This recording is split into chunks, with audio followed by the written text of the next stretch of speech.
Hello everybody, good evening, good morning, wherever you may be watching from, and welcome to Swim or Sink number 223 on this lovely April evening. I am Electro J46, joined by Milotic tonight on the mic. Milotic, how are you doing? My ankles hurt. I'm so sore. Too much gaming. That is nothing, but do get a bit of a break here tonight. We get to watch some zones only action here on SOS as we get ready for our first game of the night. It is going to be Soyjack Squidz versus Floral Green. Soyjack Squidz is one team that I have recognized quite a bit. I've also played against as well, and Floral Green, even though seems to be a bit of a pickup, some of the players are more notable as well. So both of these teams can be honestly kind of pretty evenly matched. They are very close in seeding here in Group B, which is the one we are looking at. Floral Green at seed 28 and Soyjack at seed 25. But seeding oftentimes kind of can go one of two ways. Most times it kind of throws things out the window. But with the first match coming up here on Barnacle and Dime Splat Zones, it is time to see what other interesting shenanigans you could say we have in store. Barnacle is just that map where if you can get a good hold, you're pretty much set, because there's only so many areas you can push into, and if you don't have a special to like get onto that little flat area, then you're gonna have a much harder time getting out. So it's gonna be nice to see what tools we see. I'm definitely expecting I know it's boring, but a pen from both sides, probably followed by a splash or a crap of some kind. And then the midline, the same formula, but maybe that surprised me. Maybe they will, 'cause I don't know a lot of these people. Yeah, you do say that though, as we see we see the E-leader from nowhere, and there is the pen from Nathan. We see the Vanilla 96 from 27 Judd. A lot of it, kind of much more standard comp on the side of Floral Green, but Soyjack Squidz has got some interesting picks up their sleeves. The 52 gal, the 10 umbrella, not what you see in a typical standard comp, as Omega does get the first pick, but Floral Green does get the first cap before Soyjack Squidz can come back with such low amount of time they took off that lead. It was very easy to get a lead swap, as Glow has got to be careful here, but a bunch of people are going down, but Glow cannot run away for so long. Omega has to pop this whale in the face of, it looks like the ink vacuum, which does go down. Nathan has to jump out for their own safety as Soyjack Squidz gets the first good hold of the game. Indeed. Floral Green did go into a bit of a special panic there, popping that ink back a little bit early. Bazooka coming out, getting one pick on Koki. This could be their entrance that they need. They are coolered up. They're pushing this tent on the far right side together. Tent is getting a little bit stuck, going to get forced to back up. Is actually just stalling a good amount of time for Floral Green, but the strikes are onto zone now, as two go down on Soyjack Squidz as Floral Green starts to make their re-enter into zone.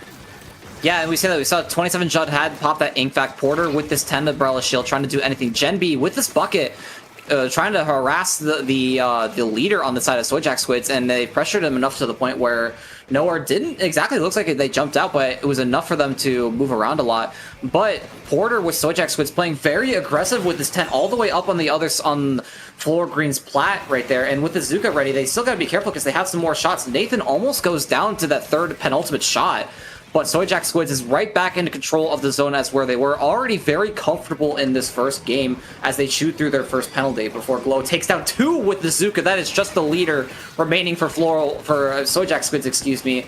But with that being said, everybody's coming down so fast, but Floral Green does get back in control of the zone. That was very impressive gameplay from Glow there, getting that triple with Aura on the zone. But Soyjack Squidz just has a little bit more tools at their disposal to get that recap. As I say that, we have Judd with the ink bag sucking up all enemy fire, allowing for their team to maintain that zone. As it is just a blaster left alive, but the cooler is out, and two specials left and right. It's just a bucket left for Floral Green. Yeah, and Genby, they only do so much as a bucket. They almost took Koki down with him, but Koki does win the blaster v bucket fight we saw there. And Koki still electing to be a bit aggressive with this Tenebral shield, especially behind them now. But with Soyjack Squidz, it has been so much of them pressuring the zone. Like Floral Green, we've been seeing some good pressure from them, but they can't really seem to get too much going, especially with that Ink Vac as well from 27 Judd. But with Porter's 10 Umbrella Shield and everything, it's so much that Floral Green can barely do. And with Nathan only the last one remaining, this looks like it's going to be the closing hold. Yeah, we got Ink Mines coming out. Floral Green is going to have to make that rush, and they aren't able to. Soyjack Squidz securing the knockout for game 1. I just want to mention something about Porter, because that's the 10 Umbrella, right? If I'm not mistaken. But whoever the 10 is, I don't think they were able to put so much pressure onto Floral Green, because Floral Green had like no tools to deal with that 10 and like the wall from the 52. They just had so much sustainability compared to Floral Green. It's basically just one big wall that was able to keep them out. Is the Zuka, and it was so impressive. Yeah, we also saw Glow trying to sneak in behind, get a little cheeky bomb throw on the 10 shield, because honestly, like one of the biggest things that you can use to counter that Floral Green really has to counter Porter's 10 shield is really just a lethal bomb of any variety. And if they catch them on the wrong side, then all of a sudden Porter's gone, and really that's just a bit of a 10 shield just kind of going on its own merry little way across wherever it got sent to go. But Soyjack Squidz, Porter, they know how to play it very well, and they play it very much to their strengths. And unfortunately, Floral Green couldn't really do too much as game number 2 on Museum d'Alfonsino is underway. Soyjack Squidz only needs one more to close it out. It is a best of 3, even though we have 3 other maps to play from. But for Floral Green, they got to pull out a lot here if they want to bring the series to game 3. We do see a comp change on the side of Floral Green, going to the heavy splatling, getting a lot more popular in recent days. Could this be the answer to the 10th shield? Who knows, but it's going to be Waypoint coming out. One going down on Floral Green early on. Blaster playing very aggressive underneath this ledge. 2v2 now. It's just a fight for mid control at this point, as Glow is trying to make some movement here on the left side. They have their Zuka. They're going to Zuka bottom right, the 10 shield. 10 shield is no more. They're trying to make some play off of it as Floral Green gets the first half of the zone. Yeah, one of the other things to comment about when it comes to Soyjack Squidz, Nowhere still is sticking on that E leader, but with how much cover you can see in the middle of the map, it can be a bit hard for them to find their shots. But as we say that though, a lot of people go down on the side of Floral Green, and now Soyjack Squidz gets their first jab at the zone. We saw Soyjack Squidz, I believe it was the first. I think it was the same narrative both times. Floral Green got the first cap on the zone, I'm pretty sure, if I'm not mistaken. But Soyjack Squidz is still holding very strong here as well. Porter jumps in with a 10 umbrella, unfortunately right into the path of everybody on Floral Green. Glow with the splatter shot, trying to do something against the 52 gal, but their teammate trades them out for them. But with the penalty already gone for Floral Green, but with that leader pressuring so much, so Floral Green's got to be careful with how they choose their attack, and the 10 shield does go down like we mentioned, but that is enough at least to get a lead swap for the time being. Yes, there's a lot of purple or blue on this floor right now. Floral Green is doing an exceptional job at holding. Soyjack Squidz does have specials of their own. One Zuka getting that V shot as the splash shot comes on the zone, neutralizing it. 2 do go down on Floral Green, and 3 down is just a heavy spiraling left alive. I believe they were able to jump out, as now the leader has full control of the middle spinner, as Soyjack Squidz is just continuing to advance into Floral Green's spawn. Nice safe jump out from the blaster here. It seems that we are approaching another lead swap as Soyjack Squidz. Oh, I was about to say they held strong, but it's just the leader left over. Yeah, that being said, like Nowhere was in prime position to get any picks, but like we said earlier, Museum d'Alfonsino is a little harder to get like open sight lines, especially on a map like Zones. As Glow gets a big arcing shot onto Omega with that Trizuka, Nathan sitting up here on the far right side with this heavy splat lane. Nowhere does know that they are over there though, so they got to be careful. But Gen B sitting on the back of the spinner of the zone, as Floral Green is shooting through their penalty once again. The 10 shield, they're doing a lot better, Floral Green, at keeping Porter's 10 shields in check. And they're keeping a very good hold on them right now. They're all cornered off in the side here. Glow with the splash shot, trying to see if they can get anything going, but does elect for a trade out. Porter with this 10 shield, but there are 3 up right now for the side of Soyjack Squidz, but they still can't get anything on the zone right now. Zuka comes out, finds one. Zuka does find another person, but no, Floral Green still is in control of the zone. Glow in behind, trying to do anything they can to keep the leader from going, and that is going to be game for Floral Green, and we're going to game 3. Guys, we have a set. Guys, we have a set. I think there is a lot more pain for Floral Green, and I think that's a contributing factor on what helped them keep, because they were, what, 2 down, and they were able to hold that zone, which is impressive by itself, but the heavy splatling just outputs. So we've all seen the 4,000 paint on the heavy splatling, but yeah, the question is, will they keep it? Yeah, there's one of the. It's interesting to think about that too, because on Splat Zone's Hagglefish Market, which is our Game 3 map, Heavy can definitely dominate, but they also got to be careful with that leader if they decide to get any possible angles. The leader can definitely get some more open sightlines here, because Museum D'Alfonsino has all like the top spinner. There's so much like obstructions with Museum compared to Haggle. Probably there's still some easy obstructions to block leader sightlines on Hagglefish, but I do not believe it would be as much as Museum D'Alfonsino would.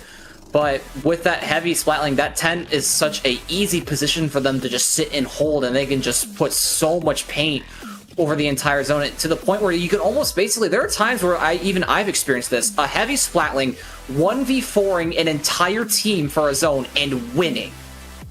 That's crazy. That's shouldn't be happening. We truly live in a society post 11.0 patch with all the heavy buffs, but Soyjack Squidz, we saw how dominant they were in Game 1, and we saw them like they were showing a lot of promise with Game 2, but Floral Green just was able to keep so much paint control. The paint control really was the big X factor, honestly, for Floral Green in that second game, so it's really going to be a matter of how can Soyjack Squidz come back, how can they possibly combat this all this paint that Floral Green now has access to if they decide to stay with the same comp. Honestly, for Floral Green, if it ain't broke, don't fix it with this comp. But we are getting squared away for game number 3. It's a winner-take-all already in the first set of the day, as we don't see any changes come out from Soyjack Squidz, and it doesn't look like it's going to be any changes from Floral Green as well.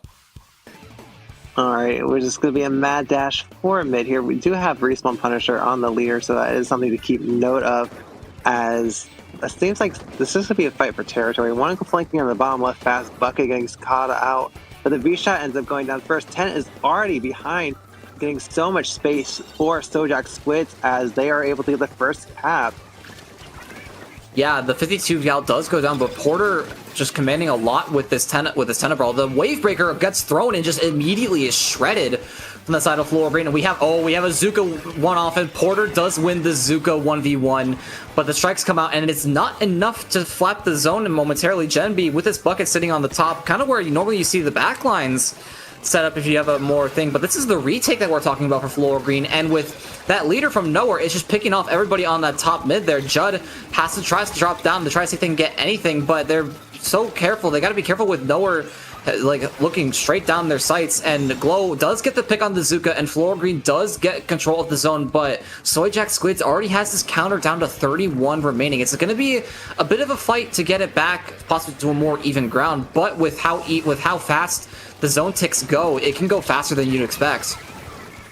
We see a nice trade-off there between the Blaster and the 52. The Bucket getting a nice overhead shot on the wall, forcing Soyjack Squidz to not be able to push in the zone as the Floral Green maintains it.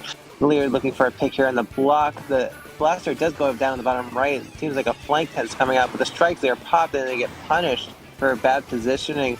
It is just a bloodbath. It is just the Blaster left on Soyjack Squidz as Floral Green is going for that lead swap.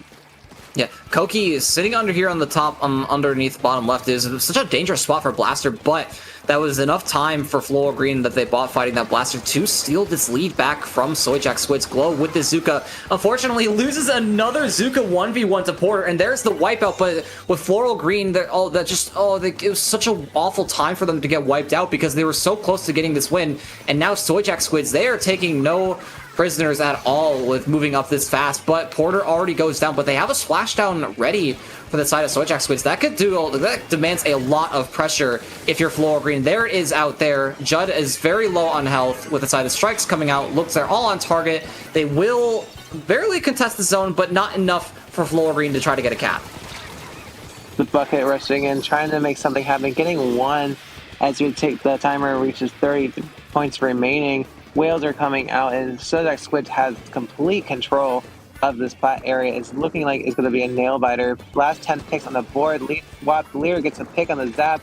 the mad dash for the zone 2, go down 3, go down just a bucket left alive, and that is game 3 going to Soyjack Squidz. It's kind of interesting looking at Floral Green's tactics there. We saw Porter right on that little switchback there on that little ramp with the 10 umbrella shield. One of the people tries to like possibly throw a bomb, but they kind of get blocked by all the shots. But then we just see the rest of Floral Green just make a straight push for the zone. They pop Zuka and everything, but with Porter still behind them, it kind of provided a little bit of extra pressure that they may not have noticed. And unfortunately, that looked like it kind of did the bid, because if all that went into side of Floral Green's favor, that probably would have been a zone flip possibly really quickly before Soyjack Squidz could have gotten the KO. But we can only dream on that situation, because Soyjack Squidz does get the KO, and they go up 1-0 in their group. Yeah. Yeah. A very interesting, a very good comeback from Soyjack Squidz, especially a good bounce back recovery from that game 2 loss, with even adjusting, like you said, adjusting to that more paint centric comp that we saw there. And looking at the rest of their group right now, Sun Eater and Div 12 are the other 2 teams in that group, so they will have to play both of those other 2 teams at the time being. Sun Eater currently up 1-0 going into what I believe would be game 2 right now against Div 12. Sun Eater sitting at seed number 2, one of the more popular teams we've seen, especially in Ludi, since the Sendoku Major. I believe they are still in the running for Ludi playoffs in their division, if I'm not mistaken right now. I'm not too familiar with myself with the all the higher div playoff brackets right now, but we'll have to see what all that is coming out, because Ludi playoffs are very much underway. We're either in the top 8 or the top 4, depending on what division you're in. And Division X is going to be coming up very soon as well. Those top 4 teams, it'll be a bit of a very interesting spectacle. And there's going to be a lot of action coming our way with that. But for SOS, we still got some more rounds here to play before we go to Great White. Oh, we're just getting right into it. Okay, cool. We got Fruits and Veggies and Remix. RRR. I'm just gonna say Remix, so it's easier. Now these people, I am familiar with. I bought way too much stuff from Remix's booth at Riptide last year. I don't regret it one bit. But I do know we're gonna see some nasty brush gameplay and some nasty Tetra gameplay coming out from either side. Yeah, looking at the side of Fruits and Veggies, the one person I recognize very much is Seal. They are a member of the current team Upcomers, who was Div 4 this Ludi, but honestly, Seal, if I'm not mistaken, Seal is the Charger player, and there's been a lot of videos of them just absolutely just walking all over a bunch of high-ranked players like Kiver, Solja, Telenez recently. So it's kind of a bit of an interesting thing when it comes to their actual skill or not, but also it's also Ludi. People improve a lot over the time of a Ludi season, but with Fruits and Veggies, it looks to be more of a pickup possibly, because like I said, Seal is part of Upcomers. Cairo, as we look, as a member of the newly formed team Epitaph. Am I saying that correctly? I believe it is Epitaph. And then also Peachy and Nova as well. But for our first game, it is going to be Robo Ramen for this next set. Personally, I am not a fan of Robo. It does have more roots, which I appreciate, but I feel like it's a little bit too much of an uphill. Like, it's literally an uphill battle out of spawn, unless you drop on the side. However, there is lots of counterplay to that. You could dip on the left side, dip on the right. Just try to draw attention away. What are these maps? The crab leg. I hope we don't get there. But it's going to be interesting to see how these teams, especially with what we know of them, with the brush, probably Kraken brush if I was guessing, and the Tetra, that reef slider could be detrimental if placed properly. But it's just going to be based on how they are able to utilize their specials. Yeah, very much so. I definitely do agree with that. One thing I want to comment, actually, we were talking about Seal earlier from Fruits and Veggies. Seal does play the only listed weapon they have on their Sendu profile is a order charger, but if I'm not mistaken, they are the one that plays a bunch of chargers as well. So we could see maybe a pencil, maybe a possible E-leader, depending on what they might do. But honestly, we're kind of expecting that VAC charger for the time being, but we don't know what exactly is going to come here. We just have to wait for this next match to get squared away. Looking at some of the other members of Fruits and Veggies as well, Nova, kind of some interesting weapon pools, kind of more support and also anchor playstyles, but we got to kind of throw that all off to the side. And oh, never mind. Yeah, sorry. Come again. We have to get. We'll have to go back to the lobby here. And there is the pen as we did on Seal. Oh, yeah. And actually, yeah, you're right. The Blob Blobber. That is. I forgot they play Blob. I forgot they play Blob. Yes, they do. They do. Also, Head It lives. It lives. It's not bad. I promise. Bro, go ahead. No. Oh yeah, Blob, one of the more interesting picks, especially with the recent damage buff that it got in the most recent patch. But Blob, we've been seeing it quite a bit in like Anarchy and X Rank, and just definitely does its job as a much more of a help with painting a lot, and especially with Inkstorm as well. Always one thing I always think about the Inkstorm that I don't think a lot of people kind of pass over, the buff that it got a few patches ago, where it actually helps boost your healing efficiency. Like kind of like where like if you're in kit form and it helps you heal you better, like as if you were swimming. It's kind of a bit of an unsung buff, honestly. A lot of times I don't see a lot of people talking about it, especially with how the how it could possibly play in with some fights. It could be very interesting. It could be very interesting X factor in any of these games, but we'll have to see what the Blob does, because the Blob is a blob, and there's a lot of other weapons that could very much threaten it. But then again, Blob get hit over those ledges and they follow those ramps and get the silly picks. But anyway, that is true. I want to talk about it because I've noticed a trend where it's been pushed to the side because it just gets outclassed by Cough Heavy Splash Pencil, and there's really no reason to run it. But they're not running the other one. They're running the Crab one, which gives 10 times more chip damage than usual. So I'm really excited see how they play it out. Yeah, looking at the side of RRRemix, we see double Ninja Squid from the brush and the roller, and we also see the Tetra dualies on the side of fruits and veggies. You don't see Tetra a lot. Most of the dualies, anytime you see a dualie, most of the time, like kind of, it feels like my hands are tied with saying this because some of my friends play V dualies, but you don't really see Tetras a lot anymore in today's day and age in comp.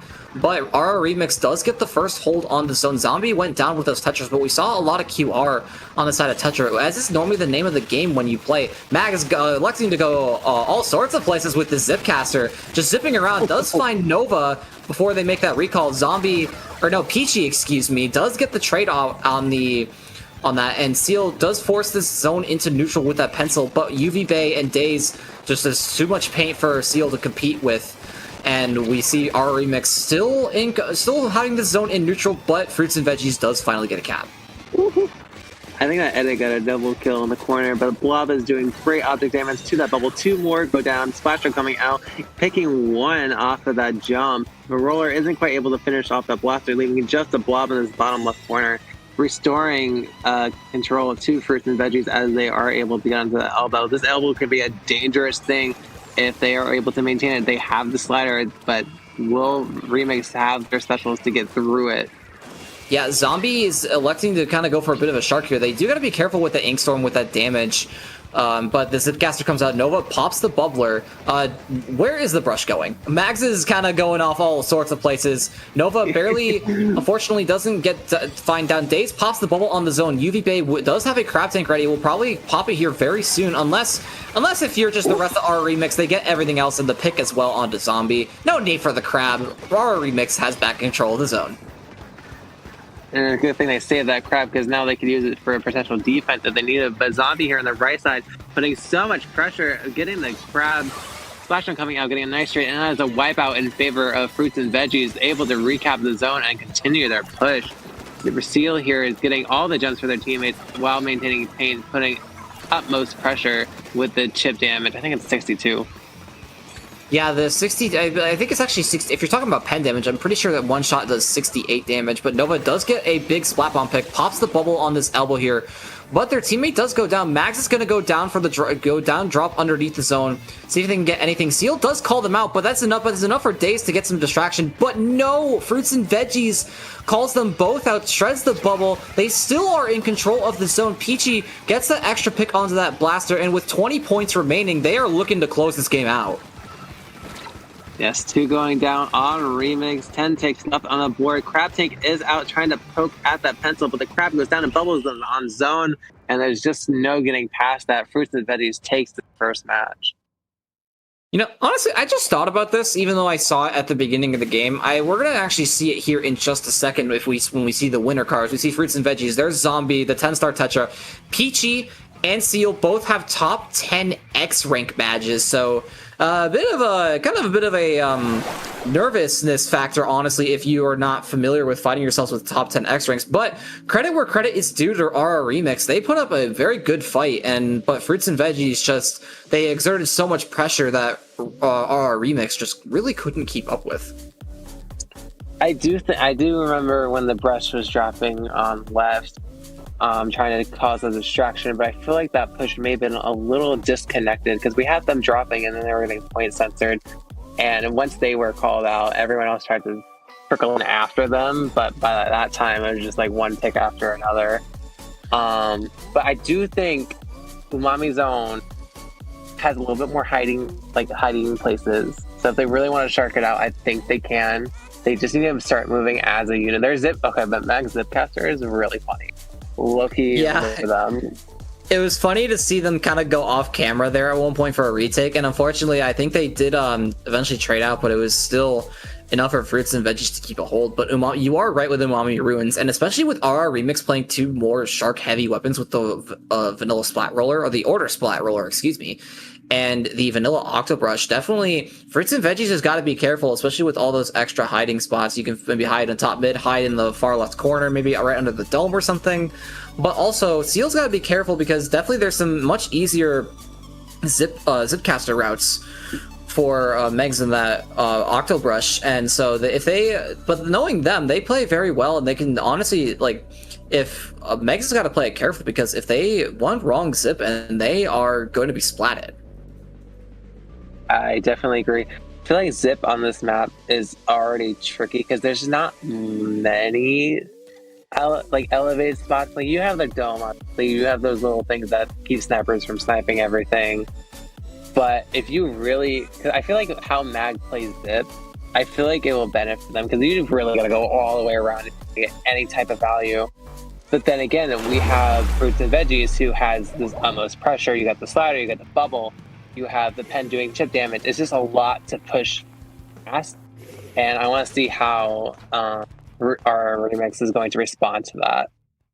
Yeah, as we're looking here, we do not see any changes from both of these sides comp-wise, and it looks like it's going to be still the same abilities. The Gambit from Peachy on that blaster, very interesting. Max is going to go in with the Shark, is going straight for Seal. Seal does go down, so that is a no cooler for the foreseeable future right now for the side of fruits and veggies. Another trade goes down. It's still just 2 each for both sides. Zombie with these Tetra Dualies trying to just do everything they can. It is just trade city here. Oh, waiter, more trades, please.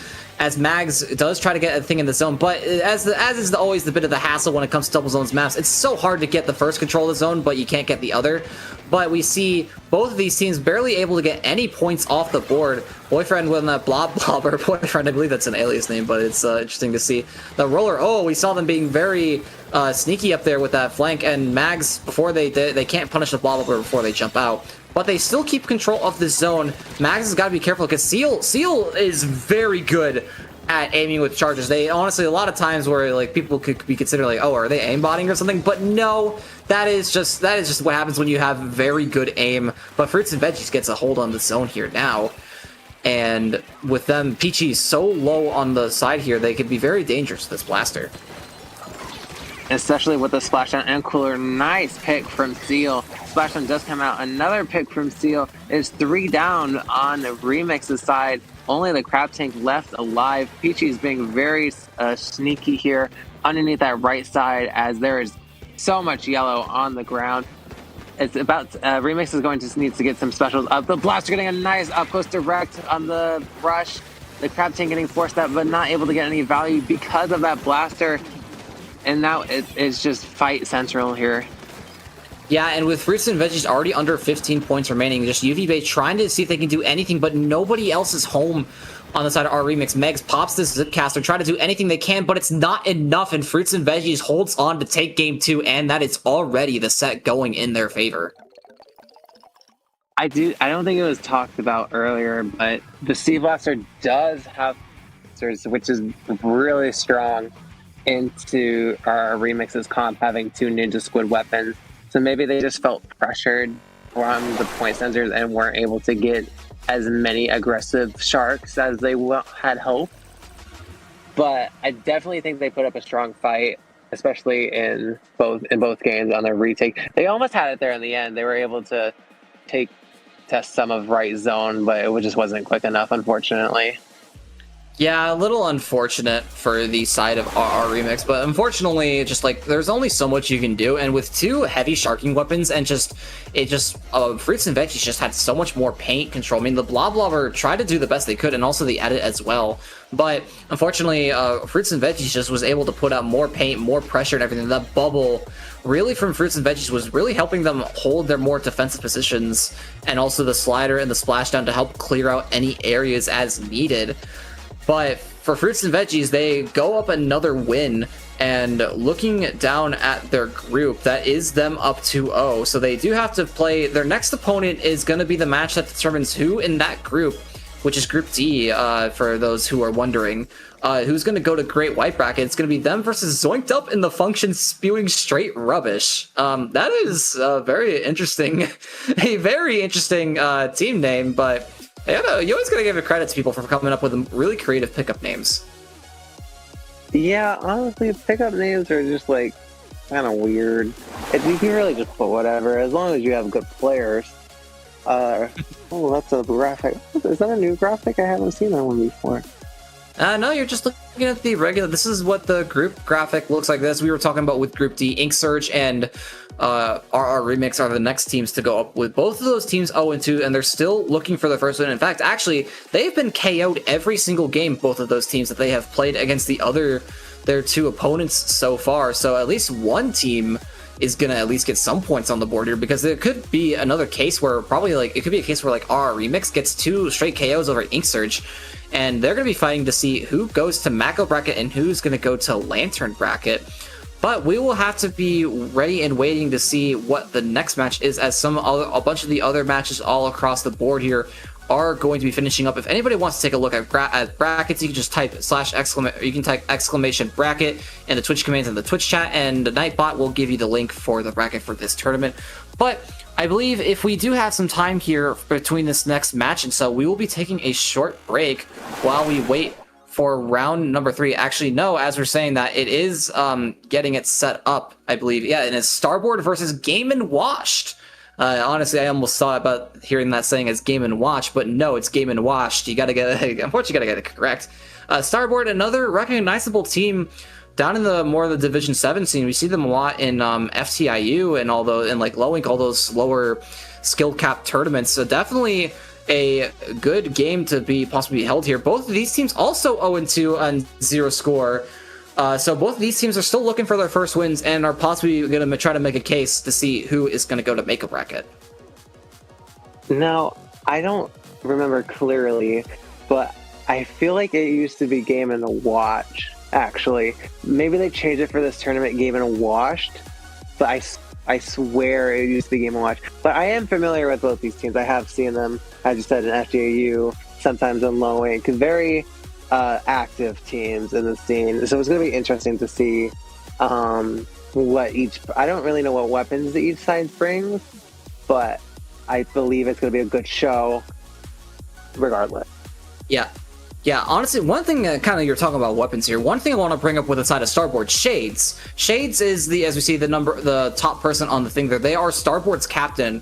They do play swords mostly. However, they've been playing a lot of Splatlings as of late. So either we're gonna see Shades is either playing filling out that backline role, maybe like the heavy Splatling or something, or we'll see them ditch the more laid back playstyle for the more aggressive playstyle of swords, which is always, as a sword main myself, like swords it's kind of always interesting, because a lot of like with all barely any sword changes. We saw Hammer, Wiper gets indirectly nerfed with the Hammer in the most recent patch, but like we see Shades a lot on Stamper. Like Shades I think is mostly known for Stamper among their swords, but Stamper has always been going unchanged. But that's just Stamper, but that's just kind of like a bit of a more like a big fish in a small fish in a big pond or something with all the other weapons. But our first game, even though it's this unknown stage, we do know that it's going to be going to Urchin Underpass for game number 1 here, or this round 3. Now, I do know a little bit about Urchin. I played in S1. It was fine in S1. Wasn't terrible. Wasn't the best. But in S3, it's more just like, okay, you can play short range now, because it's more. It's definitely a lot more compacted together, so it allows for more close together fights, which allows for shorter range weapons. So I've seen lots of dapples in this map, ballpoint even. Head it, please.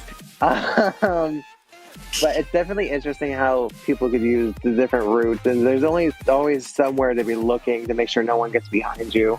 So it's going to be interesting to see how each team utilizes the terrain to their advantage. Yeah, not only that, but also Urchin being such a small zone, it really is much more susceptible to any like splat zone cheese. Like Reef Cheese may have died in back in 11.0.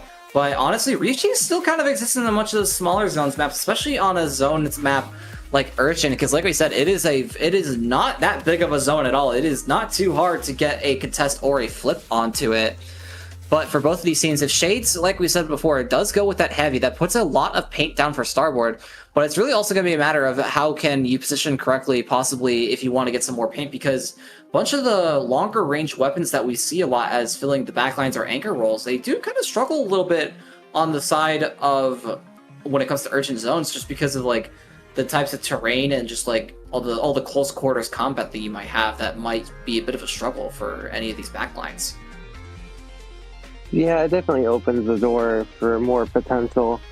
But honestly, I just think the map's pretty. It's a really nice introduction to the scene as a whole. Like, I feel like, what was it, the first map introduced for the series, which is kind of iconic.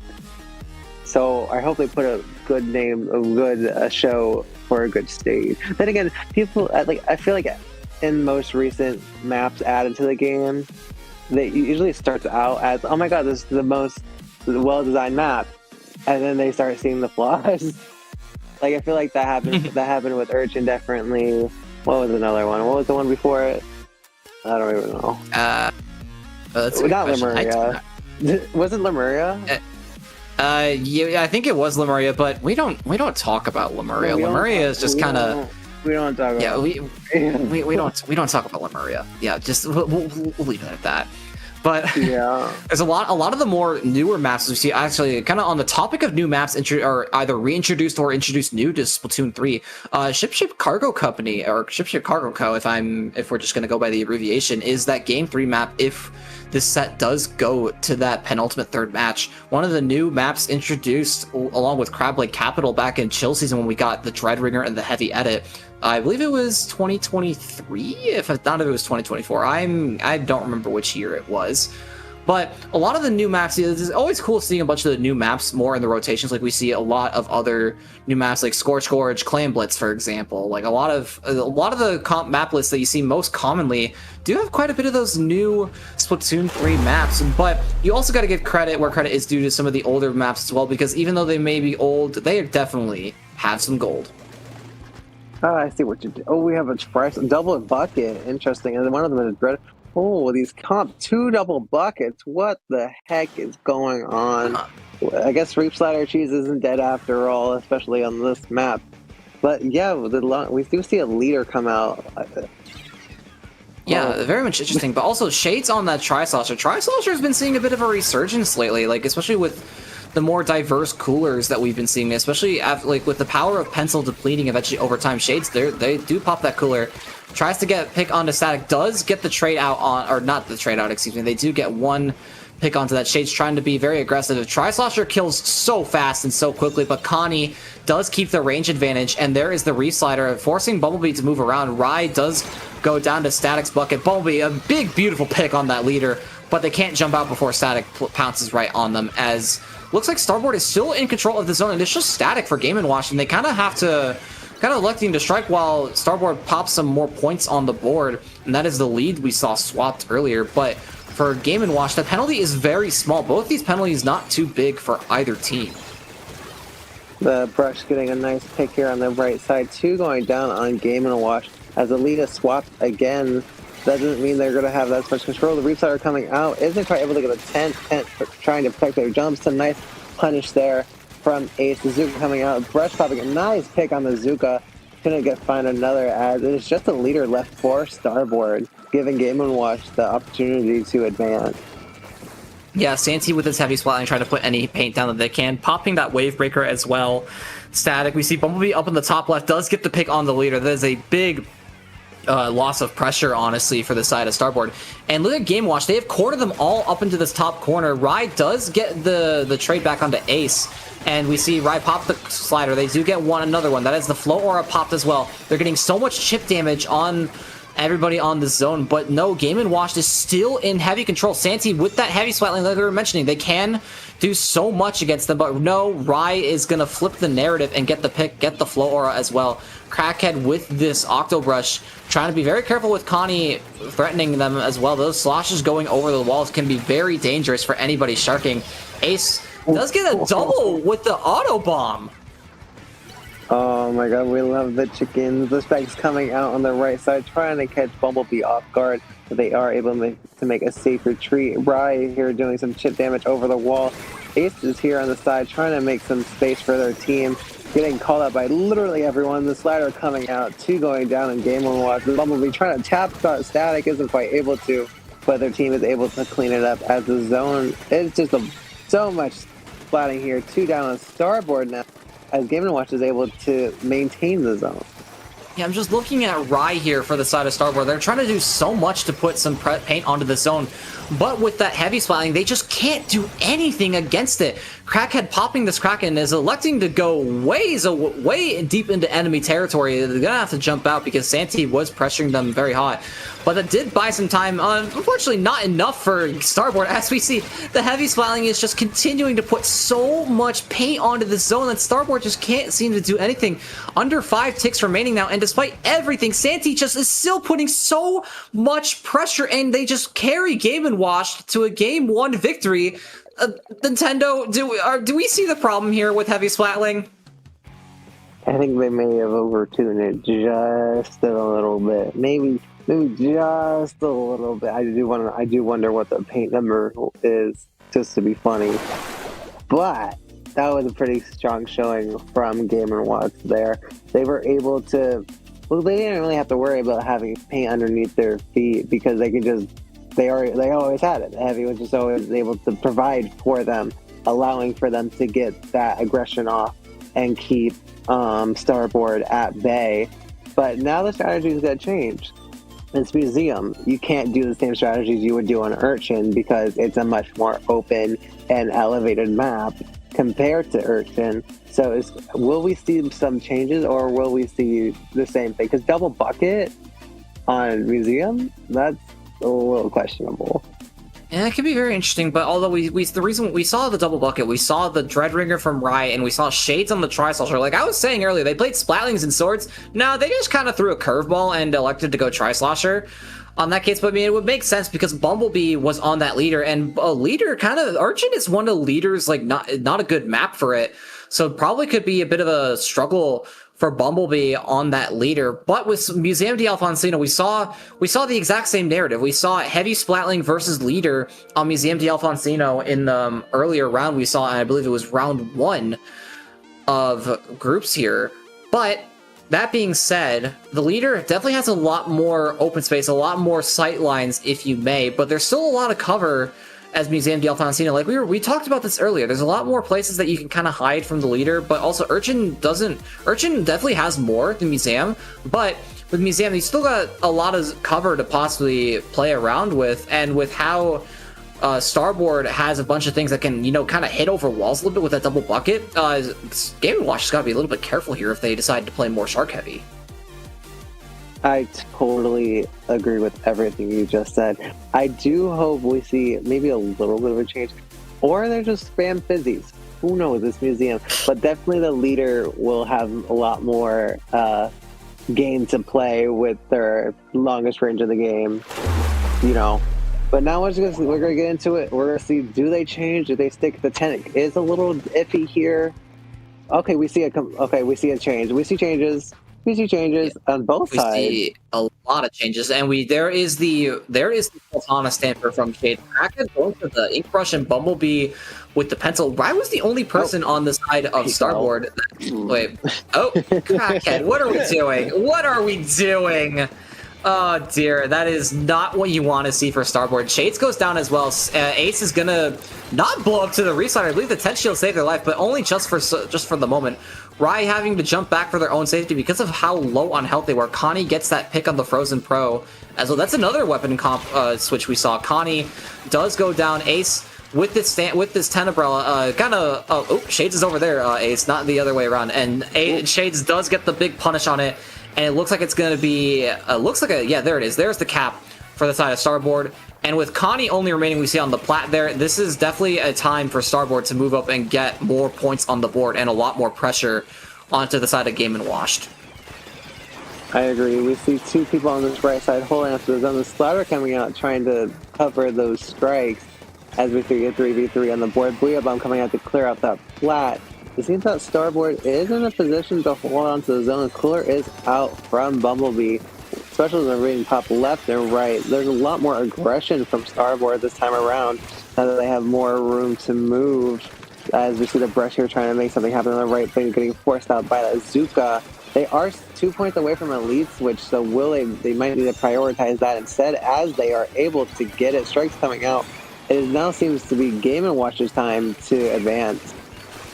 Yeah, as we said, those static three actually Commentators curse knocking at the door here because 3 go down on the side of Game and Washed, and Shades already moving high up into the plot. We see Shades does have that Booyah Bomb ready, and also the slider is also ready. Shades has got to be careful with all those bombs getting thrown. They pop the Booyah for a bit of longevity here. They see Ace on the top left here. They have to force them down with that Booyah Bomb.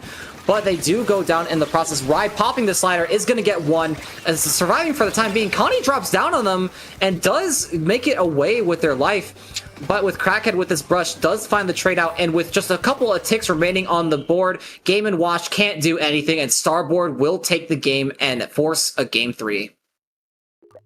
Okay, so I think a common trend we're seeing here is tent isn't that great on Museum.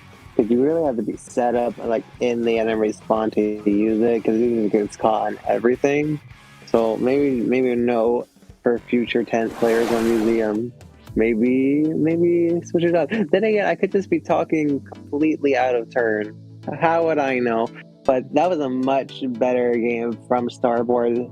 They were able to flip the script and be the ones on the aggression majority of the time, even when they all died. It's okay. Yeah, they were able to get back. Yeah, we definitely saw it there. We saw, like he kind of said, like they're saying that it looks like it was possibly more turns for Game & Watch to get into control of the zone. We see Great White Bracket. Yes, Great White Bracket is going to be soon, but we do have one more game to play before we eventually will go on a small break before Great White starts. Because definitely one of the interesting things with SOS, we're still under an hour since the tournament started, and we're already on game number 3 of round 3 of groups, which is the final round. You only play 3 rounds of groups, so the benefit of it being a zones only tournament is that with knockouts, knockouts can happen so fast that a lot of these sets can go by really fast. So before you even, like, it's kind of a blink and you'll miss a thing, but before you know it, like, all of groups is done and we're gonna be heading to Great White Bracket soon. We love Great White. The top of the top, the peak at the peak, we love it. But let's get into talking about the ship shape. So basically take what I said about tent on Museum and flip it around for ship shape, because tent's really strong on ship shape if you can use it properly. And it is also a great leader map. So if you can get set up on the top mid, unless you get Zuka'd out, there's no moving you. So it's going to be interesting to see which team brings out what tool to deal with what problem. But this map is also, as in Barnacle, was pretty lockout heavy. So as long as you can get a good hold, either team can really take it.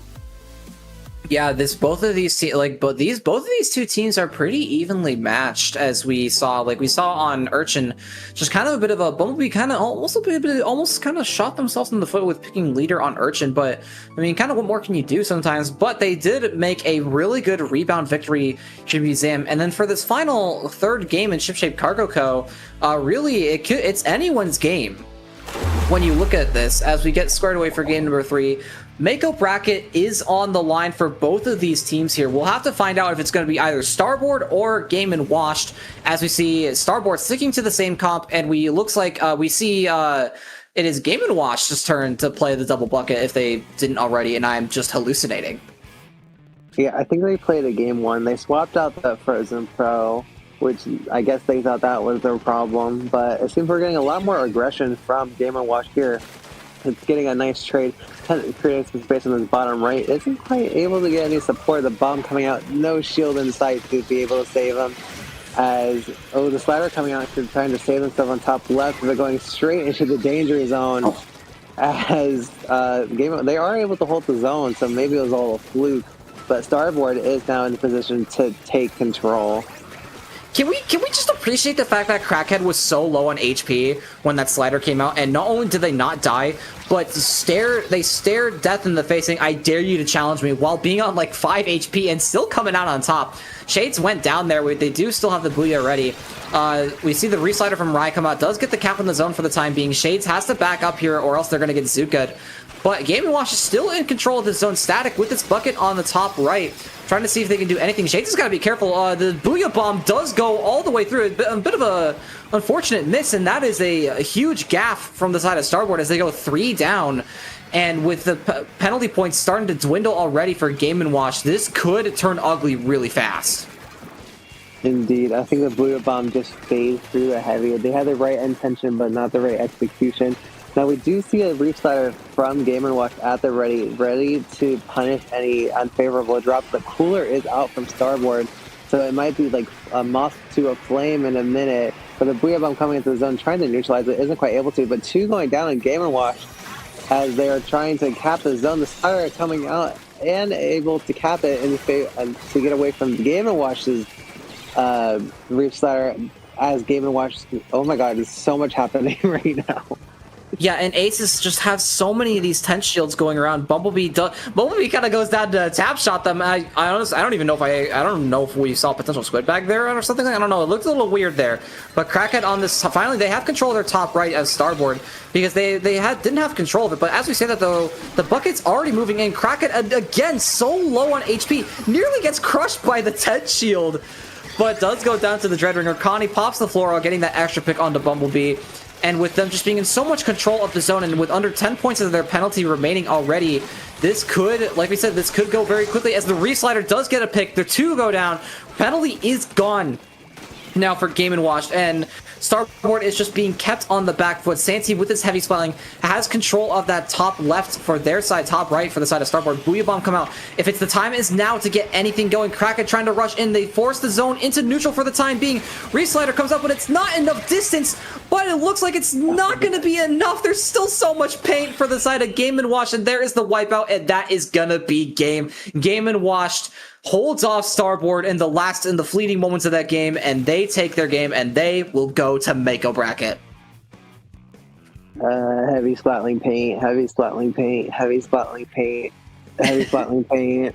But that was a great, I just want to say that was a good attempt from Starboard in the end there. They were able to neutralize it, but they all kind of just got exploded in the end. I mean, I understand because it was only a few seconds left. It was literally 1. But I think Game & Watch was able to anticipate that a frenzy and just prepare themselves accordingly, as we saw the paint war in the last few seconds, ultimately giving them or earning them the win and moving on to the bracket. But it was still a great show.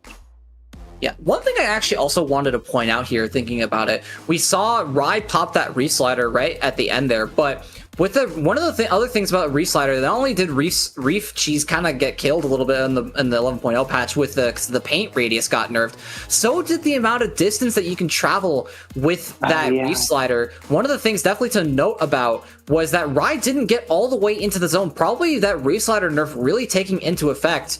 And I believe that was kind of what it was kind of helped it Starboard in this. They were so close to getting it, but I think if that Reslider went a little farther, they would have gotten the flip on that zone.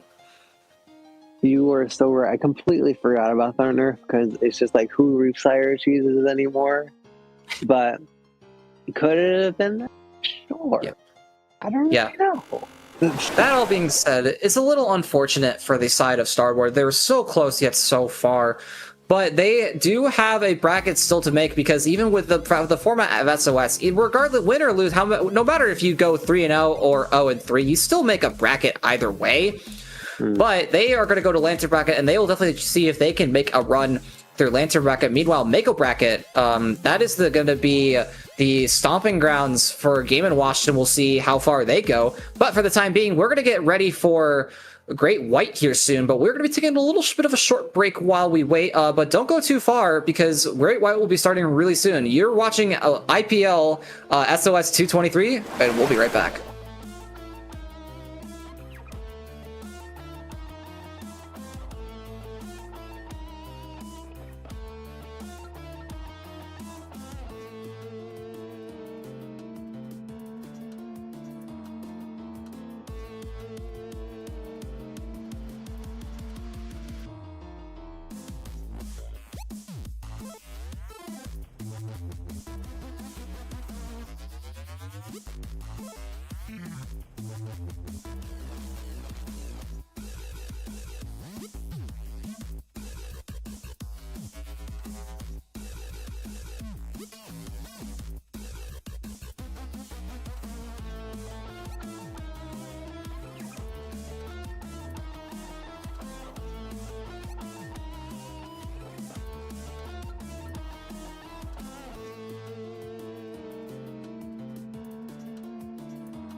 I've never heard such a deafening silence.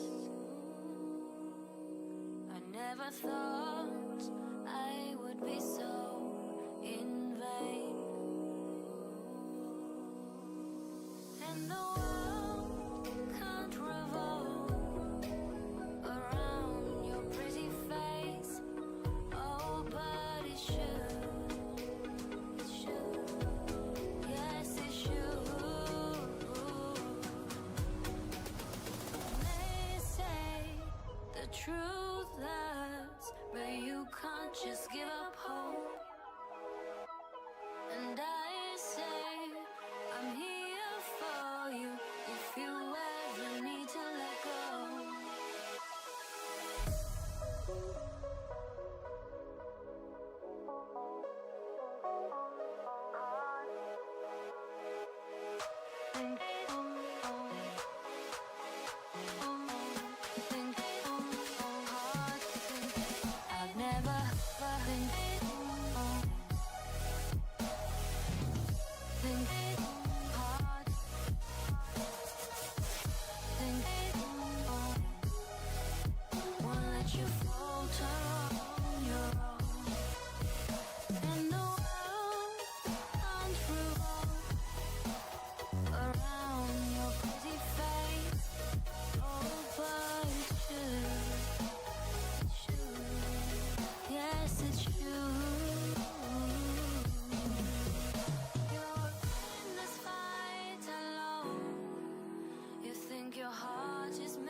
All right, hello everybody, and welcome back to SOS number 223 here on IPL. 13 of the freshest teams of Squids and Octos have proven what it takes to be here in the Great White Bracket, but now it is time for where the true gauntlet begins, and we are here to see who's going to be crowned the champion of SOS 223. But for first off, back on the mic here, it's Electro J46 and Milotic.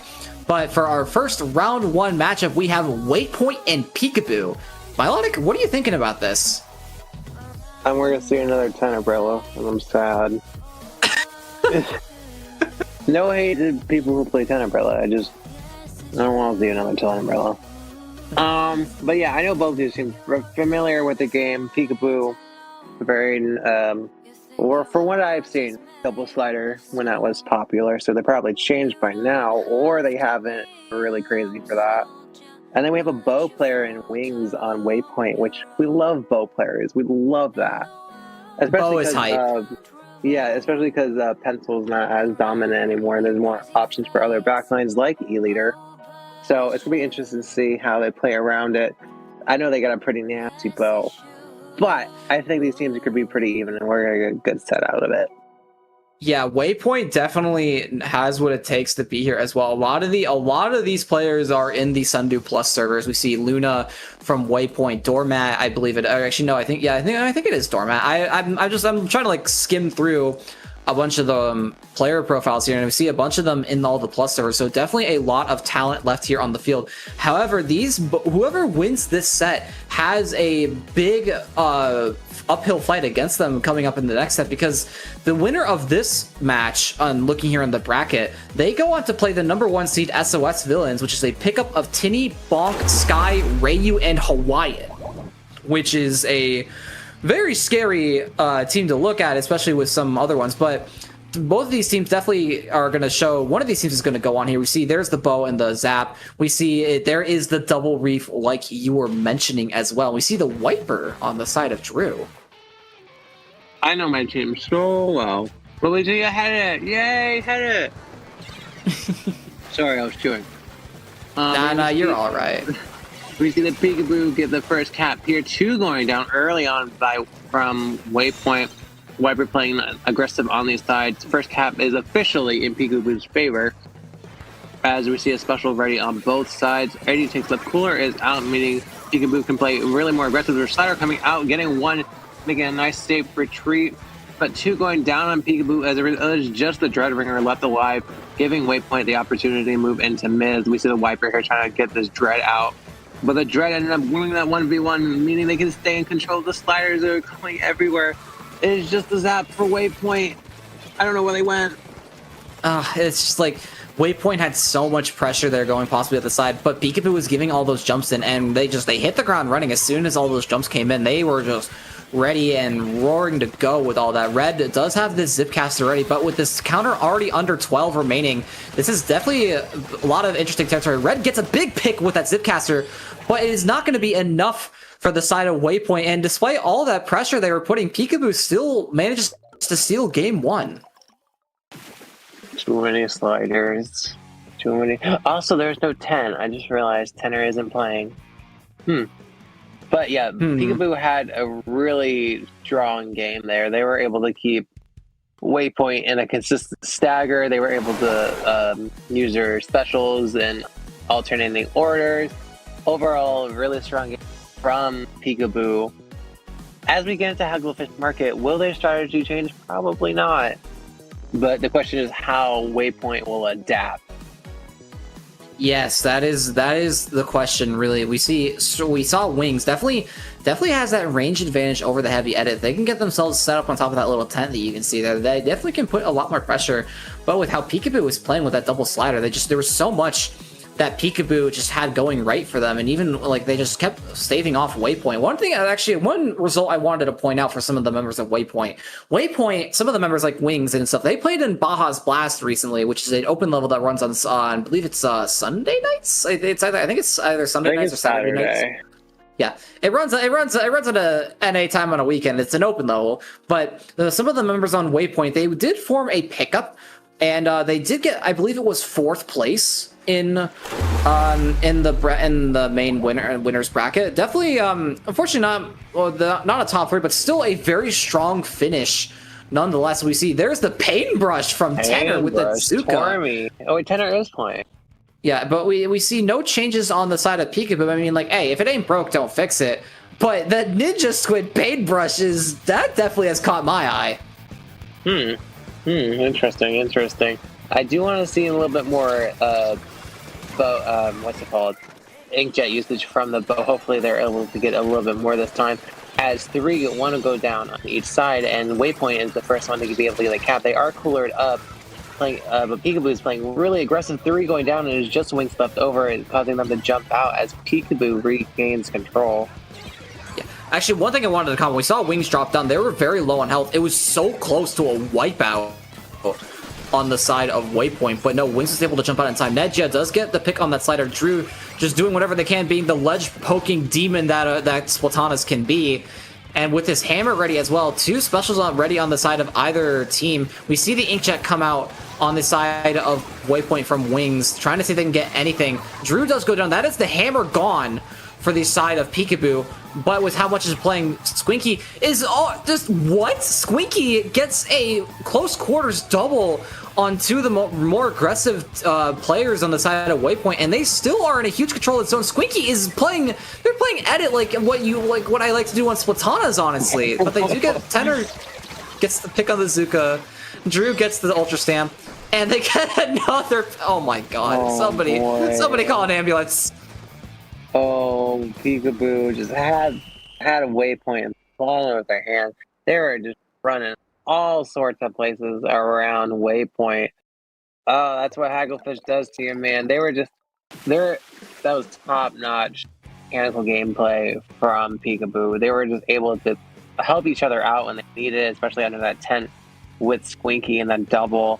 But they were just able to keep up so much aggression that I don't think that Waypoint was ready for. Yeah, Squinky is sitting under that tent and under Waypoint's tent there. That like you almost never see an edit positioned up there, but you can honestly, like, we saw them throw some curling bombs, like, yeah, some cheeky curling bombs over a ledge. That definitely never hurt nobody. I might be a little guilty of that myself, throwing some cheeky curling bombs over the edge, over a wall, and getting some picks. Even one time picking off an airborne Inkjet with the contact damage. But that all aside, Peekaboo just had Waypoint's number both of those games, and with just 2 extremely quick games, they already are punching their ticket, and they are going to be looking to see if they can take down SOS villains. They definitely have their work cut out for them, though. And we look at the rest of the bracket here. Fruits and Veggies up 1-0 against Triple W. We know, you guys probably recognize that team. The actual translation is, I believe it's something along the lines of, the commentators probably can't pronounce this name anyways, LOL. But, or like, haha, or something. But like, you do you guys.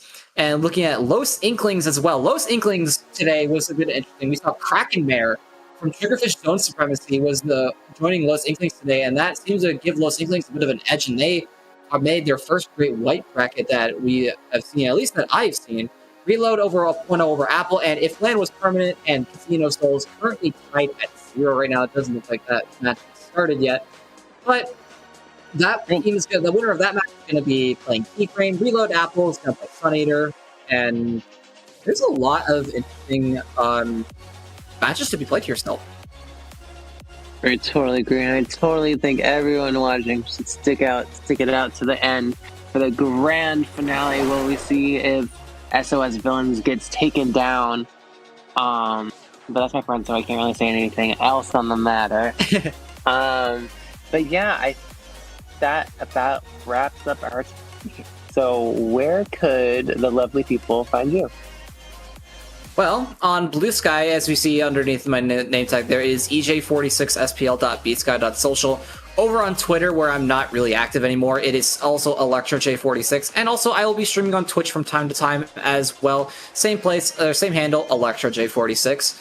But Milotic, where can the community find you?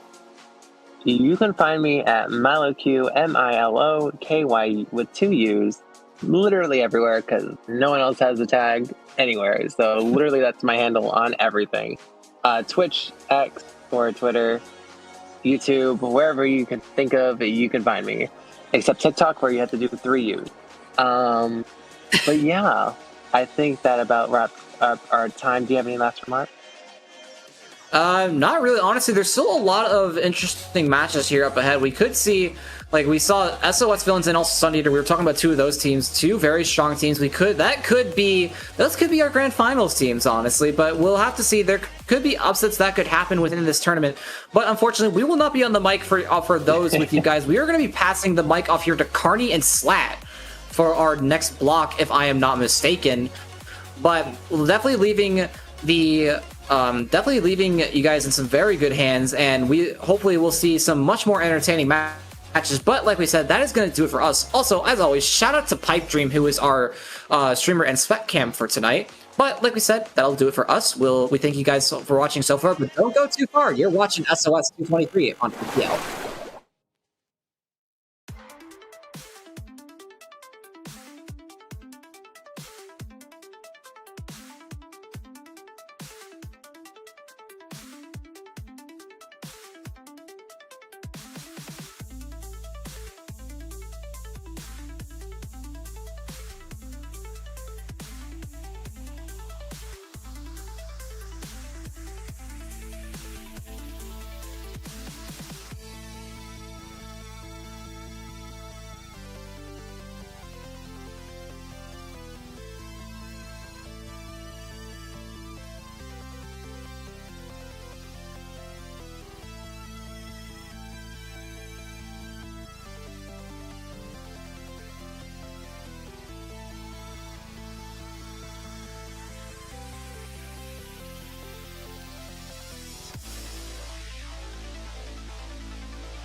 Hello, everybody, and welcome back to Swim or Sink. My name is Carney, and I am joined by my buddy Slat here on the mic with me, and we are going to be bringing you the rest of the Great White Bracket. How are we doing tonight?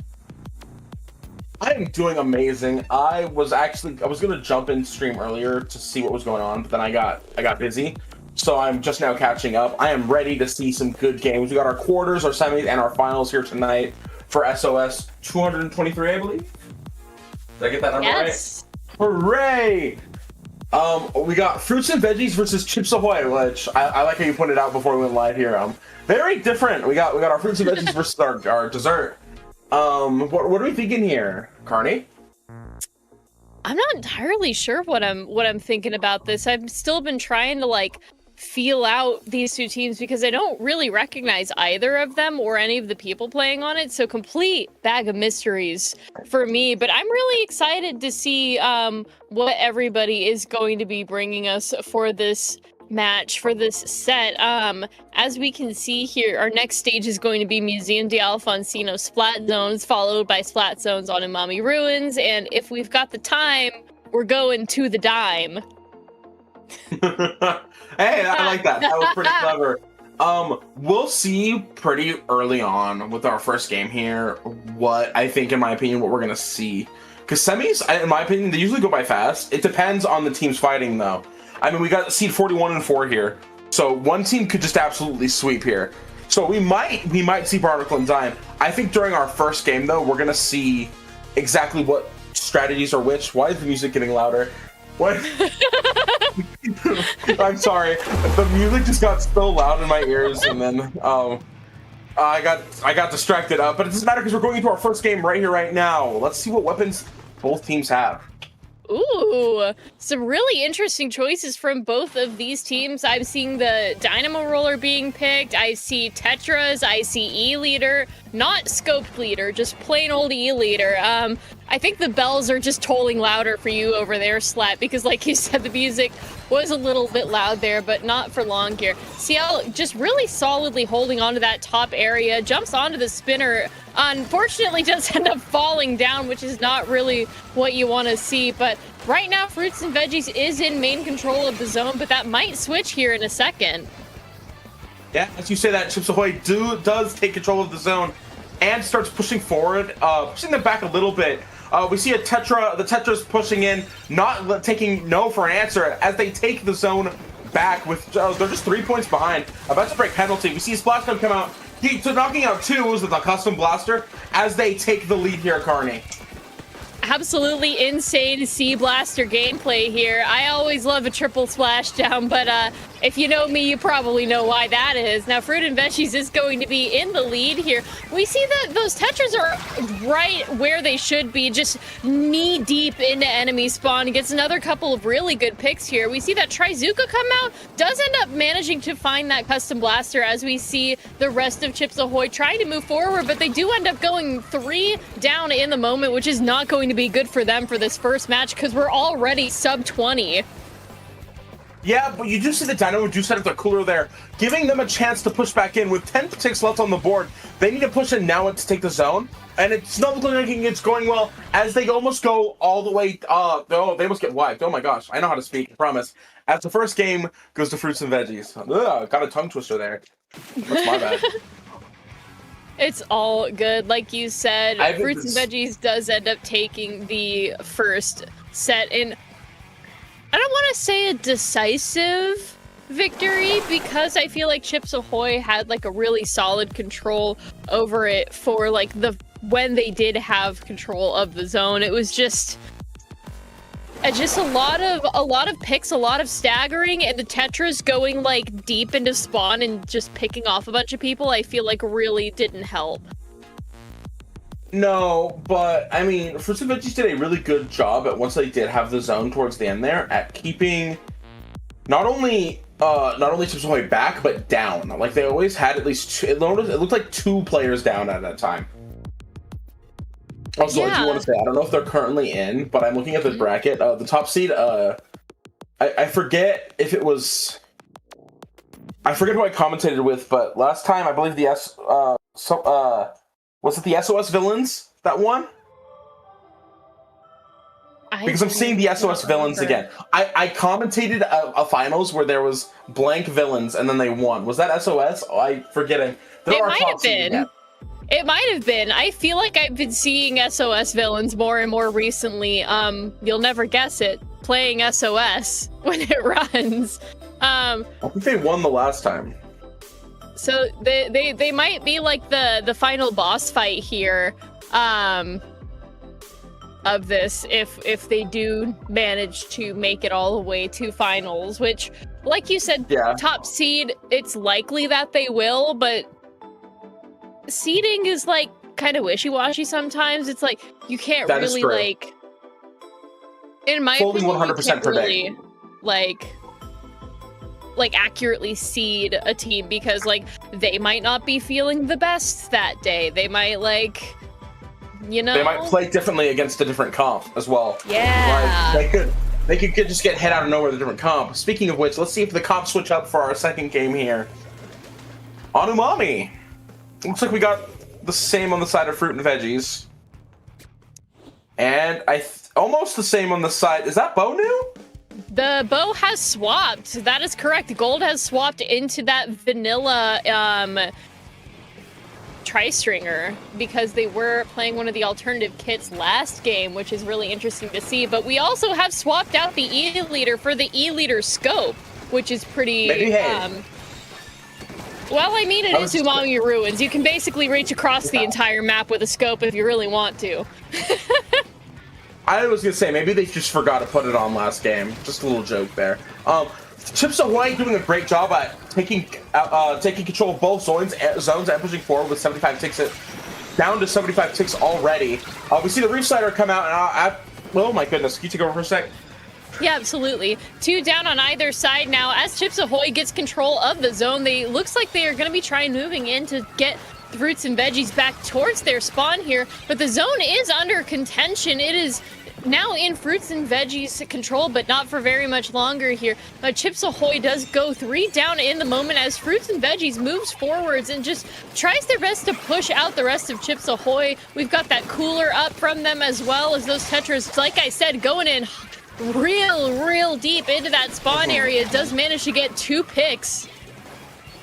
Yeah, honestly, a really aggressive push from fruits and veggies here. They end up getting the lead with this push, which was excellent. I don't know if they threw out many specials there, but they did a really good job. They had that cooler push. It was just perfect timing. As we see, one does go down. They're keeping them in their base as the Zuka comes out trying to get picks. It doesn't get any. We see this spot. They're getting into mid to take the zone with 35 ticks down.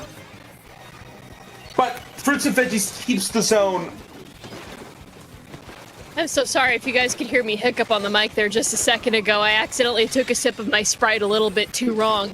We see that custom going around on that right side, does not end up finding any picks here as fruits and veggies once again in control of the zone, but the Chips Ahoy like fully in their element. They're trying to neutralize that zone. Unfortunately, they do end up wiping out as fruits and veggies is going to be going forward, and we see once again those Tetras just zoom in, ready to go in deep, but Chips Ahoy is not able to make it to the zones in time. Fruits and veggies knocks them out yet again, and unfortunately that means they are going to be knocked out of the bracket. That was a good showing. I mean, Chips Ahoy had a good start there, but then to kind of like the last zones, it felt very similar. Yeah. Unfortunately, it's Chips Ahoy got into a little bit. Oh, go ahead. No. You go ahead first, Slat. I was gonna say it seems like Chips Ahoy got a couple points, and then fruit and veggies realized they're like, wait, no, we're supposed to be in control of the zone, and then they just take it and then keep them locked in. That's what happened the past 2 games I've noticed. So they get in, they have a good strong start, but then fruits and veggies just hops in and just takes the zone back. Ooh, now you did just mention. You did just mention the SOS villains. They did end up winning their quarterfinals set 2-0 against Peekaboo. So Fruits and Veggies is going to be facing off against them in the semifinals match. Are the power of Fruits and Vegetables strong enough to defeat the big bad evil guy of Swimmer's Inc? I mean, we're running some like D&D stuff here. It does feel like it, because like I definitely now remember it was the SOS villains. The last time I did SOS, me personally commentated SOS, the villains won. So now the fact that I'm on finals again, we need to see them get taken down. We need to see the villains taken down. They named themselves to the villains after all. Yeah, I'm hold on, I'm curious. I'm gonna go poke around in their team page here. Go poke around, see what they've done. I'm gonna go poke around and see what they've got. Hold on. Unless they don't have an actual proper team page. I want to see how many SOSs that they've won, like, within the past couple of weeks, because I feel like I've been seeing them just, like, pretty consistently over the last, like, 2-ish months, I feel like. Because it hasn't been that long since I've done my last SOS commentary. And the last time I did SOS commentary, wasn't it us? Was it us? I think it literally was us. I think it literally was us. Oh my god. The Cardi Slat SOS duo. Specifically for Block 2, which is, I think, hilarious. Mm-hmm. I don't mind being Block 2. So, I love Block 2 because that's finals. It gets hype. We get to see the end. We get to talk about the end. The winners. So up next, we're gonna be watching the winners between Sun Eater and Apple and Keyframe and if Land was permanent. That's an interesting name. Let's take a look at those two teams as we're waiting for our next set. These guys kind of finished really quickly. Let's see here. Brackets. So Sun Eater, as we actually pulled up the bracket, we saw them took the first game. So let's look at them real quick. They're currently on their second game. They're currently on a. Oh, they are our second seed. They haven't dropped a single game so far. It looks like. Wow. They went 2-0 in pools. So. Pop off. I mean, and honestly, I feel like they. Oh man, they've honestly got like one of the best like team icons that I've ever seen, like in the history of me, like the past 4 years of me doing commentary. I'm gonna just like describe this to you guys. It's a huge octopus with a baseball cap backwards on its head, and it's got all of its tentacles like wrapped around an image of the sun, just like eating it. It's so sick. That is sick. Look and, like, at that. I'm trying to get like a bigger version of it. And they also just took it 2-0. And they so just we'll see took Sun it Eater in our next match. And they just took it 2-0. I'm trying to like look at it bigger because I can only see it small for some reason. Okay, click on their team page. Click on their team page. Oh, gotcha. Oh, that does look sick. Isn't it? Now let's look at the guys right below them. Keyframe just took a game. Yeah.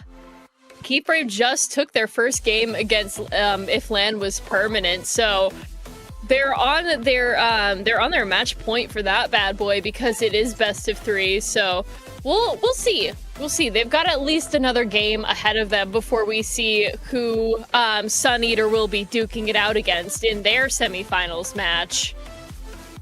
A fun fact: this was actually. It looks like everyone in quarterfinals took both of their sets 2-0, which I guess that makes sense. This is Great White bracket. You know, sometimes I don't think before the words come out of my mouth. Oh no, but see, if you look down here, they lost their first 2, so you can still get to Great White and lose a couple matches. So, but there's a lot of sweeps happening for our finals tonight. And it's like, it's not like a matter of like winning all of your games to get to Great White. Like, sure, that gives you like the best possible chance to get into Great White. It's also about the tiebreakers, baby. It's all about the tiebreakers. And we just got a little thing from our stream buddy here. So SOS Villains 1, SOS 220. Both me and Slat commentated for that. But Slat was on block 2 with Topic, and I was on block 1. Yeah. So we both commentated that day, but we were separated. I think the last time we did commentary together, Slat, was a Ludi match a couple of weeks ago. Yes, that's what it was. That's what I was thinking of. I've been actually commentating a lot more recently, so I'm commentating so much to the fact that I actually don't remember every single time I've been doing it, which is a good thing, but also my goodness. Well, we have a little I bit got left. to show you my. Oh, go ahead. No. I was just gonna cut us a break, but if you're gonna keep yapping, what do you have to say? I'm curious. Oh, I don't have anything else to say. I specifically remember that Ludi was one with cams because I had just gotten my camera finally set up, and I showed you my Ishmael Limbus Company Nui. Yeah, and I was just nodding and smiling because I was like, I have no idea what this is, but you're happy, so it makes me happy. And then I looked into it a little bit. It's is it a show? No, it's a game. Okay. Is there some games I've seen on phones that kind of look like shows? True. Ooh, Am I crazy for saying that? No. I don't think you're crazy. I'm getting the vibe. I'm picking up what you're putting down. Heck yeah. Ooh, I'm so excited to see what this... I've just been like repeatedly like checking and refreshing the keyframe and permanent LAN Sendo page because I'm like so curious. I want to see what happens next. Keyframe is our 3rd seed, and if LAN was permanent is our 6th seed. Somebody's currently live on there. Ooh. You want to take a quick peek? I mean, I could. You sound so curious. I am so curious. You're just trying to see where the game's at, right?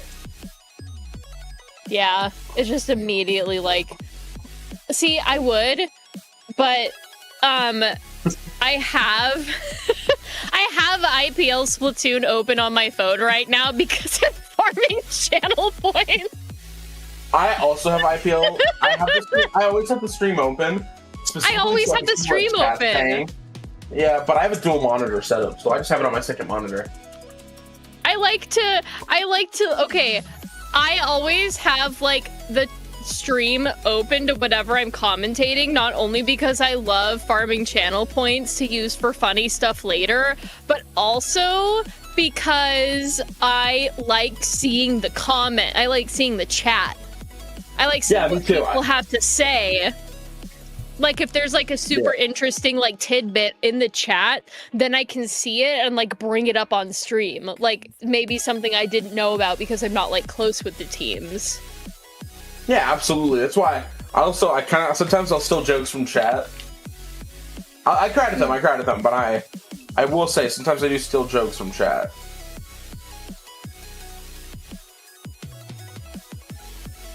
My Discord said I got a notification, but it lied to me. Oh, messed up. That's cool. I thought like our streamer was like pinging us, but no, that was weird. Oh my god! Oh, hey, we got guy. Hey! It's just my profile picture. Oh my god! I don't think I've ever gotten anything set up.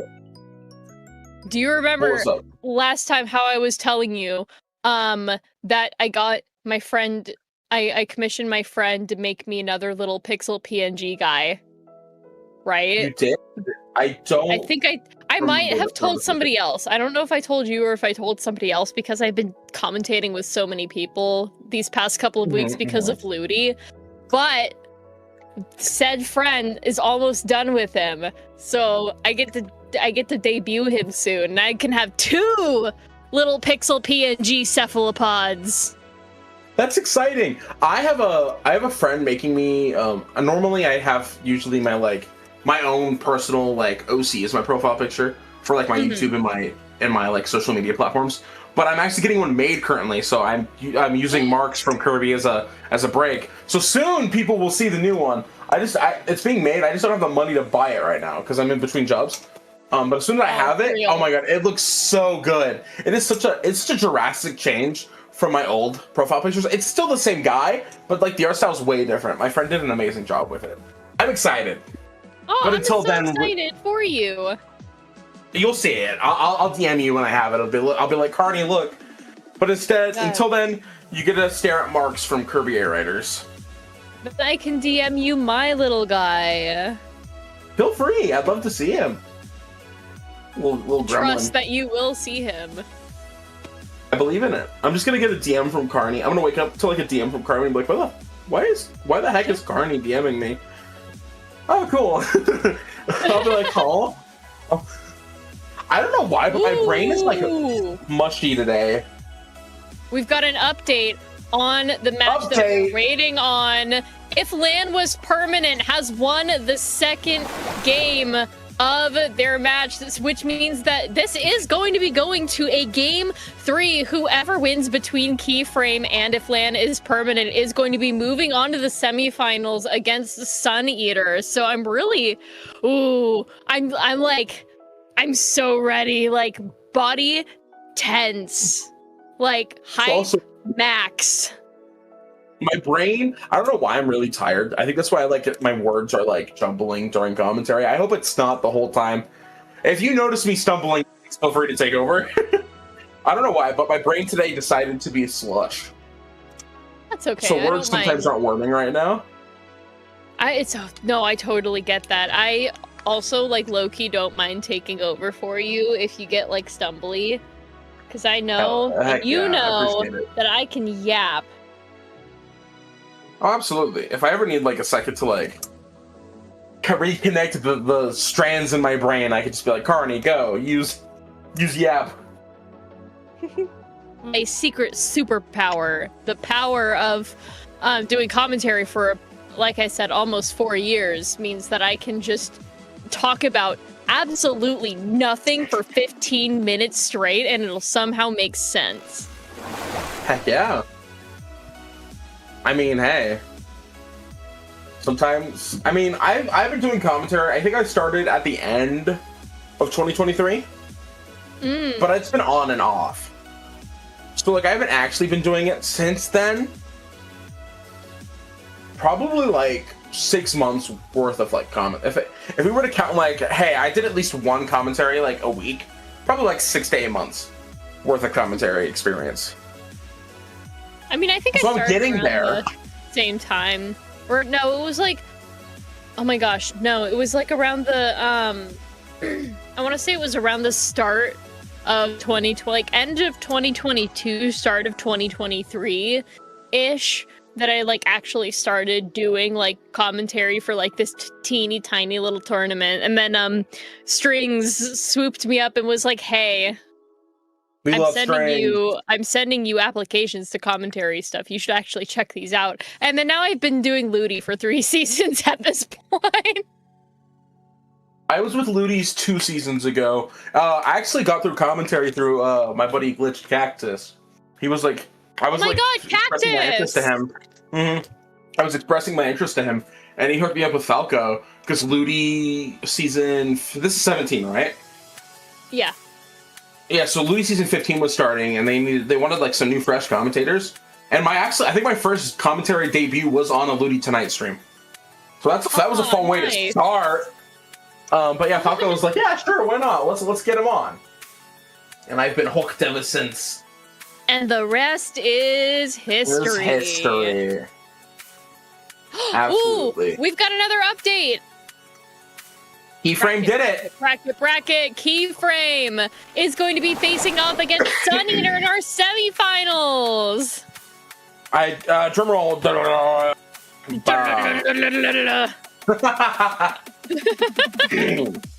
I'm excited. I forget. Does this switch to best of 5 now, or is it all best of 3? Yes, you are correct. We have made the swap to best of 5. So the next couple of bad boys are going to be best of 5 matches. Well, we have our 2 teams right now, so let's talk about them. We have Sun Eater versus Keyframe. Look, you can see the Sun Eater profile that you were talking, picture that they were talking about. Oh, it so does look sick. pretty sick. Oh, Keyframes looks dope as well. Look at that. We got Arizona Southern style sweet tea. These guys' like team icons are aura farming on our stream right now. They are. Like, I actually feel intimidated. Personally. I'm a little scared. I really like the Arizona Southern style sweet tea. Yeah? You like this? Does it taste good?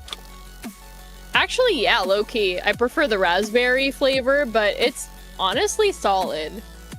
Raspberry anything these days just are awesome. Looks like we're going to Ship Shape Cargo Co. for our next, you'll never guess, Splat Zone stage. Wait, why is the last one unknown?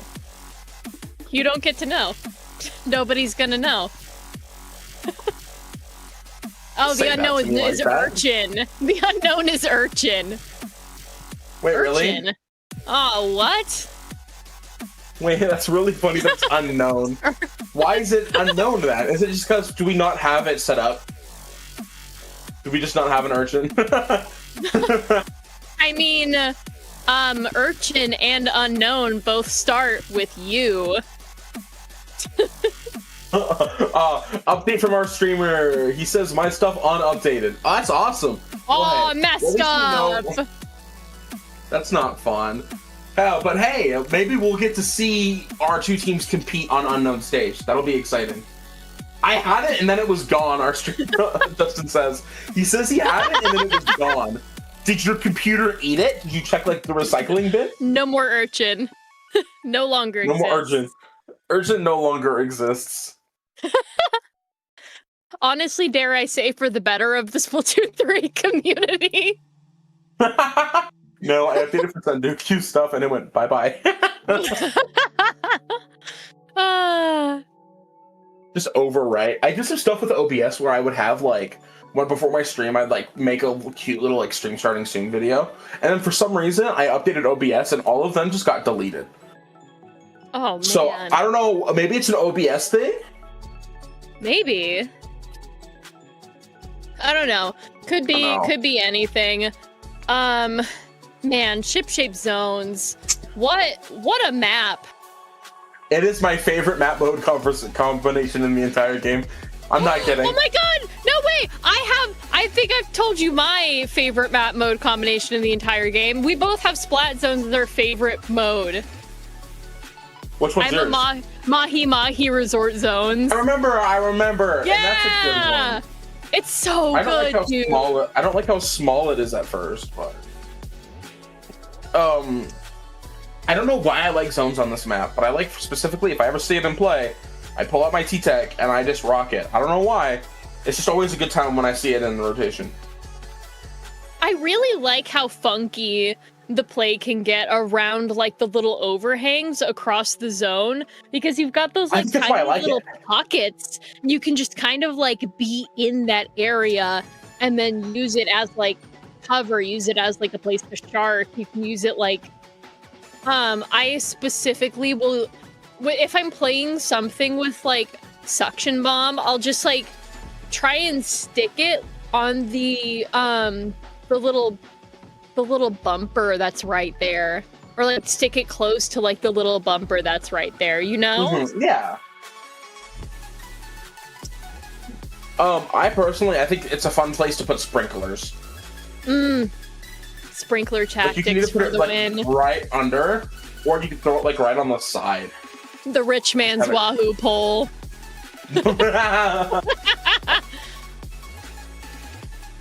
I've not heard that one, but true. You probably haven't heard it because it's something that I just made up right now on the spot. Oh, wow. Oh man, I'm really excited to see what these teams are going to be bringing for us, especially considering that one of these teams is going to the finals, whether they like it or not. Well, they don't have a choice. They have to They go. don't have a choice. They've gotta go. And depending on what happens, they might have to face off against our villains. They might have to face off against the villains. That's really scary, guys. And I will say, while we're waiting for this set to start, update, SOS Villains is currently 2-0 fruit and veggies. So, that's match I will point. say, we might have another game where the villains are in our finals where, hey, it's another boss fight for finals. At this point, they're like, not even. At this point, it's not even a boss fight, dog. This is like the Lich. It's like the Lich. What is SOS Villains phylactery then? Ooh, I don't know. I'll have to think about that one. Maybe it's one of their like weapons. What if they're Or like, what's their hold on? What's their icon? What's their PFP icon? Oh, it's just a random fill-in one. Sad. Okay. We're picking weapons now, so we're gonna get into it soon. I pinky promise. No, it's great. These guys love. No. I know that everyone in the IPL community loves hearing you and I talk. True. Otherwise, they wouldn't have let me do commentary for New England this past weekend. True. And they wouldn't have put us on finals if they didn't want to hear us yet. ZF Splatter Scope. You love to see it. I love strikes on this map. And a T-Tech. Like I said, it's a good T-Tech map. I don't know why. I don't make the rules. Suneater is running double strikes, which is going to be absolutely insane to move around here. We see the really good, solid painting power from Keyframe, though. They have the Splash-O-Matic custom blaster. They've also got a pencil as well, but they do unfortunately end up losing it. We do get a really nice pick off of that stamp here. That's Splatana Wiper just going absolutely insane over by that left side bridge area. Yeah, absolutely. And Suneater is doing a great job early game here with the first 45 seconds. Keeping Keyframe out. I will say, as the crab comes out, and as I say that, Keyframe does take control of the zone and push Suneater back. So maybe it's their turn to get some points in. Let's find out now. Absolutely, and it's looking like they've already chewed through what little penalty points they had. Unfortunately, that stamp has that custom blaster's name written down on it. Does end up going down, but Keyframe manages to keep control of the zone. They do end up lead swapping here. We see all of those strikes coming out, get control of the zone. Suneater now in control, giving Keyframe a 26 tick penalty, but it's looking like 2 down on either side of the teams now. Yeah, honestly, it's a pretty stalematey. I can see this map. I think because of the areas in mid, they kind of work as like walls. This map can get pretty stale on the stalemate side of things. If both teams have the same amount of people down. Whoa, we see a bloodbath happen in the bottom left there as 2 people go down. Keyframe is getting a lot of ticks down. They're doing a great job at taking points in. As I say that, Suneater has its their turn. This is, I think, the kind of zone where it just swaps back and forth, Carney. Absolutely. It's either that or it's a complete one-and-done knockout, and we're definitely seeing more of ship shapes. Like you said, stalemate side here. Now, Sam on that crab tank doing a really good job of holding that zone away from Suneater. 70-52 now with Keyframe. 2 down. Suneater is going to be taking those strikes and popping them out, capping the zone in that glorious shade of yellow down at that bottom left. It's looking like we've got that stamp. Does not end up finding really much of anyone. That roller also just looking like they're going to be going down. And like I was saying before, lockout heavy indeed. Now we can see that Suneater is going to try and push Keyframe into that lockout position back at their spawn. Yeah, and honestly, it seems to be working. Suneater has a pretty good grip on the map right now. As we see 2 specials come out, a splashdown and a crab. trying to do their best to capitalize on the space, getting 3 members of Sun Eater down, and taking all 4 members down as Evil Lace Gal gets Aura, and they actually have a good chance here as they're about to break penalty to, honestly, maybe take the lead here. They do have a minute and 45 seconds left to do so. Absolutely, and they have just pushed Sun Eater all the way back into their spawn. Now Keyframe just doing a super good job of holding that zone. We see that stamp coming in though, and it's looking like they are not going to be able to find that lead swap just yet, but after that retake, it was just an incredible lead swap, but 3 down from Keyframe means that Sun Eater is going to be taking control of the zone once again. Now there's left so then 90 seconds left on the clock, and there is only a 5-point lead differential, which means that if Keyframe wants to keep this lead under their control, they gotta move back into that zone quick. Yeah, like you said, with a minute left, I mean, Sun Eater has a good opportunity to just take the lead and maybe even win here. But Keyframe does hop in. They stop the zone for just a second, but Sun Eater gets it back, throws out Tri-Strikes as they break penalty. They're about to break lead here. They take the lead. We see the stamp come out, get 2 down immediately, but Sun Eater gets wiped out, and Keyframe takes back the zone, which is going to give them a chance to take the lead back with 40 seconds left. What? Incredible, as one could even say. Absolute, really good gameplay from Keyframe here. We see that Sam does end up getting 2 picks on that crab tank, and I thought I just heard Flow Aura activate from them as well. Just really solid play from Keyframe here. Now they got to keep that zone under their control, and they do take another lead swap for them before Sun Eater can even get in. Now the zone's at single digits now. They've got to hold it for a couple more seconds, and they do, taking the first game over Sun Eater on our ship shape zones. So, Carney, I'd like to say, because of how that game went, I am personally very excited to see where these other games go. Both of these teams are very strong, which, may I say, I'm excited to see either of them go to finals too. If I may say, I want to check real quick, because I think I'll know the answer to what I want to say next. Nope, they're still playing. I was wondering if the villains had taken it yet. Regardless, I want to see either of these teams go to finals because that was a really good showing from both teams. Both teams did an amazing job at showing their strengths. Absolutely. Now, we're going to be moving on to Splat Zones on RRRemix. I'm kind of expecting to see that ZF Splatter Scope back in play, especially since it has those absolutely coveted walls that you want to have on RRRemix, specifically around that elbow area, to not only keep enemies out, but to also lock them out of their elbow space as well. So I'm kind of expecting to see that back. I feel like Sun Eater's double strikes is really kind of working out for them because it seems like Keyframe's having a bit of a hard time playing around them when they do end up coming out. But at the same time, it didn't work enough for them to take the win, Carney. So maybe they might try something different here, especially with a different kind of map layout. Give me 52 or give me death. I want to see 52 so bad. Why? Because it's absolutely goated on this map. I could see it. It has whale, right? It's got whale and wall. Whale. Yeah, you know, actually, I could see it. Well, let's see if we see a 52 gal come out.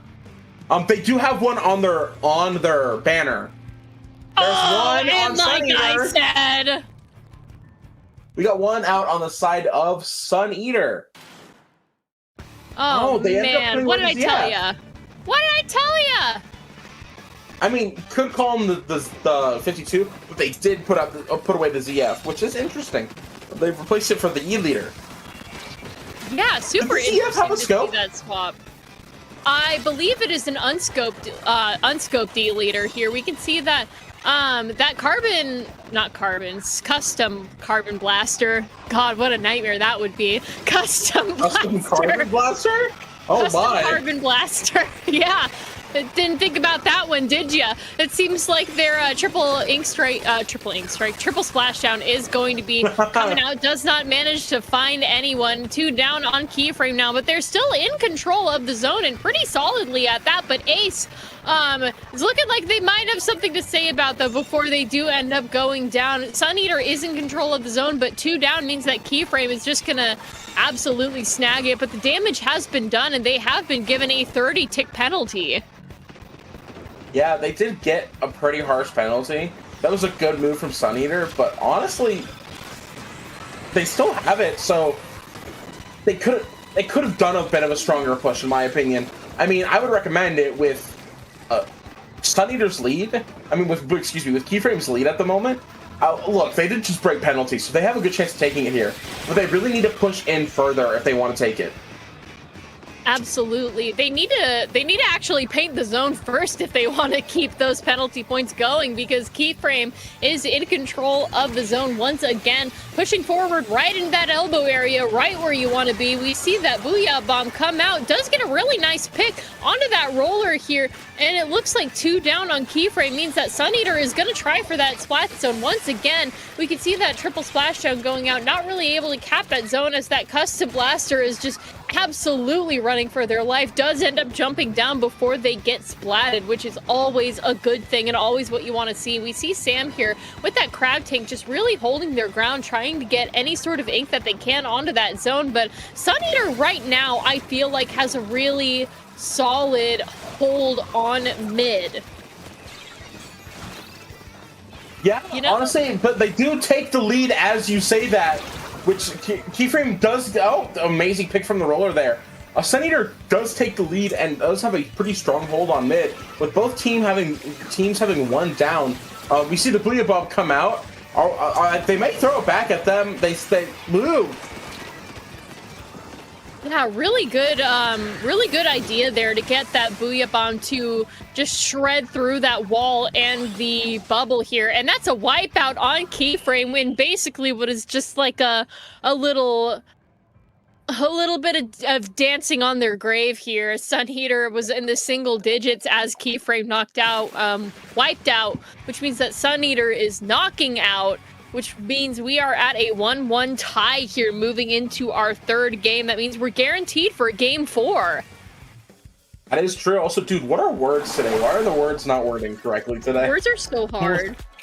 Words are so difficult today. Well, hey, speaking of words, we've got some more words on our screen. Up next, we've got... Hey, words! We've got Splat Zone's Hagglefish Market up next. A classic Splat Zones map. The Great Equalizer. I mean, I wouldn't call it that, but... Slat, I have to give you some news here from the bracket. SOS Villains has swept Fruits and Veggies, so they are going to be going to the finals. So whoever wins this match that we're talking about right now, they are going to be facing off against our the final villains. boss. Our final boss Thank you. of SOS. Thank you, Justin. Oh my gosh, did you see that, Courtney? You missed it. Words appeared on the screen. Oh my god, I missed it. Did you actually miss it? That's so funny. I actually did. I actually did. What? I don't know. That scary. was so scary. That was so scary. Well, it's okay. We have a game to focus on now. So we can just forget that words appeared. Hey, we got a same from the side of the Sun Eater. We got an S+ 91. Whoa. For Keyframe, which replaces the custom. Interesting pick. Let's see how they do here. Sun Eater already at the zone. I'm really unsure about switching from the custom blaster to that specific S blast, but I mean, you know what? The Booyah Bomb I feel like can work. The Booyah Bomb can work. I'm also like kind of biased towards triple splashdown, so take everything that I say with a grain of salt. Keyframe is going to be in control of the zone now as we are moving forward. They do end up going 3 down in the moment now, which means that Sun Eater is going to be pushing forward, painting that zone like their life depends on it, because it kind of does here. And they do end up tapping that zone, taking it, moving forward into that area. We see that roller, though, on the left side here, just doing some really sneaky stuff, trying to get that sticker stamper down, but does not end up finding the pick. That was an interesting jump from the side of from the stamper. It happened so fast I didn't realize it was happening. Amazing Booyah Bomb comes out as Sun Eater is about to take the lead. I love seeing the lead go back and forth during a Splat Zones game. and since this is the Spot Zones edition of SOS, we are seeing it happen quite a lot. Two specials out on the side of Keyframe. Are they going to take this opportunity to take the zone? I think they have Bubble and they had Booyah, but the 91 does go down as the Splash gets their crab out. Yeah, and we do see a really nice pick from said Crab as Keyframe is going to be moving forward, taking control of the zone and giving Sun Eater an absolutely nasty 54 tick penalty. Now we see that Roller just doing some really solid work on the ledges, making sure that nobody can go in their path, but Sun Eater does end up taking control of the zone once again as 2 down on Keyframe here. And Ace on that 52 just doing a really excellent job of what a 52 should do, being annoying on the front lines. I mean, Sun Eater is doing a great job at keeping Keyframe out. Keyframe keeps sending 1 or 2 people up at a time right now, and they're starting to stagger a bit, which this isn't looking very good for them, as Sun Eater is about to break penalty and go down even further. And they're getting pretty close to a knockout, so if I'm Keyframe, I would want to happen right now. Oof. Commentator's curse strikes again as Keyframe does end up going 2 down. Sun Eater in control of the zone yet again. We're going down to the single digits now. Keyframe has to get in that zone and fast because it's looking like Sun Eater is going to be taking that second game for themselves, which leaves us at match point. Sun Eater 2 to Keyframe 1. Okay, so Sun Eater lost the first game, and they bounced back from it. Oh, big yawn. Oh, stop! Sorry. Don't point it. Don't point it out. Don't do it now. I'm so sorry. I'm so sorry. I do that out of habit. I did that out of habit because my cat. I say, "Oh, big yawn" every time he yawns, and I just oh, big yawn you because of my cat. I'm so sorry, Slash. You've cursed me to be tired for the rest of the set. How dare you? Why would you do? Big yawn. Was that really big? Was that a big yawn? It sounded big on my side. I was like, oh, big yawn. I thought Gosh. I didn't realize I said that out loud. I didn't realize I said that out loud. I thought I just thought it in my head. Carney, that was amazing. Thank you so much. Up next, we have our game 4 on Splat Zones on Barnacle and Dime. Hey, if Keyframe takes this, we get to go to Unknown Stage. Wow, I can't believe they added a stage just for us for this specific SOS tonight. But before we get into that bad boy, it is time for some good old-fashioned Barnacle. Yep. I am ready for the Barnacles. I just want to really quickly point out a raid from Sencon. Hi, Sencon. People from that stream, real quick, we are in our semi-finals here. 2-1. We are at our match point to go into our finals. Whoever wins this will go face up against the SOS villains. As Sun Eater does take the zone here and has a pretty good control over it. Sam brings out the crab and hopefully gets some picks. Is not really grabbing any quite yet, but does get control of the zone. And I do want to point out that we have a 52 gal on both teams now. I believe that Keyframe has decided to pull out that 52 from Evil Ace gal here, who was running the blasters beforehand. Now they are going to be in control of that zone now. Unfortunately, they do end up going down as we see that Stamp just really tearing through that right side flank. Does get a really solid pick, moves forward alongside Ace to try and push the rest of Keyframe out. Now Keyframe, that roller, just doing a really good job of staying on the sidelines, trying to get any sort of picks that they possibly can, but Sun Eater is still in control of that zone for now. Yeah, Sam, we once again see Sam here with the crab out, just trying to get some picks, just trying to push in so that they can get control of the zone. Sun Eater doing a great job of holding it, do get the lead here. We have a bubble here, though, from the set of Keyframe, giving them a chance to take the zone back. So Sun Eater just barely breaks penalty. Now Keyframe, maybe it's their turn. Maybe we'll see them grasp at straws so they go to a game 5. Who knows?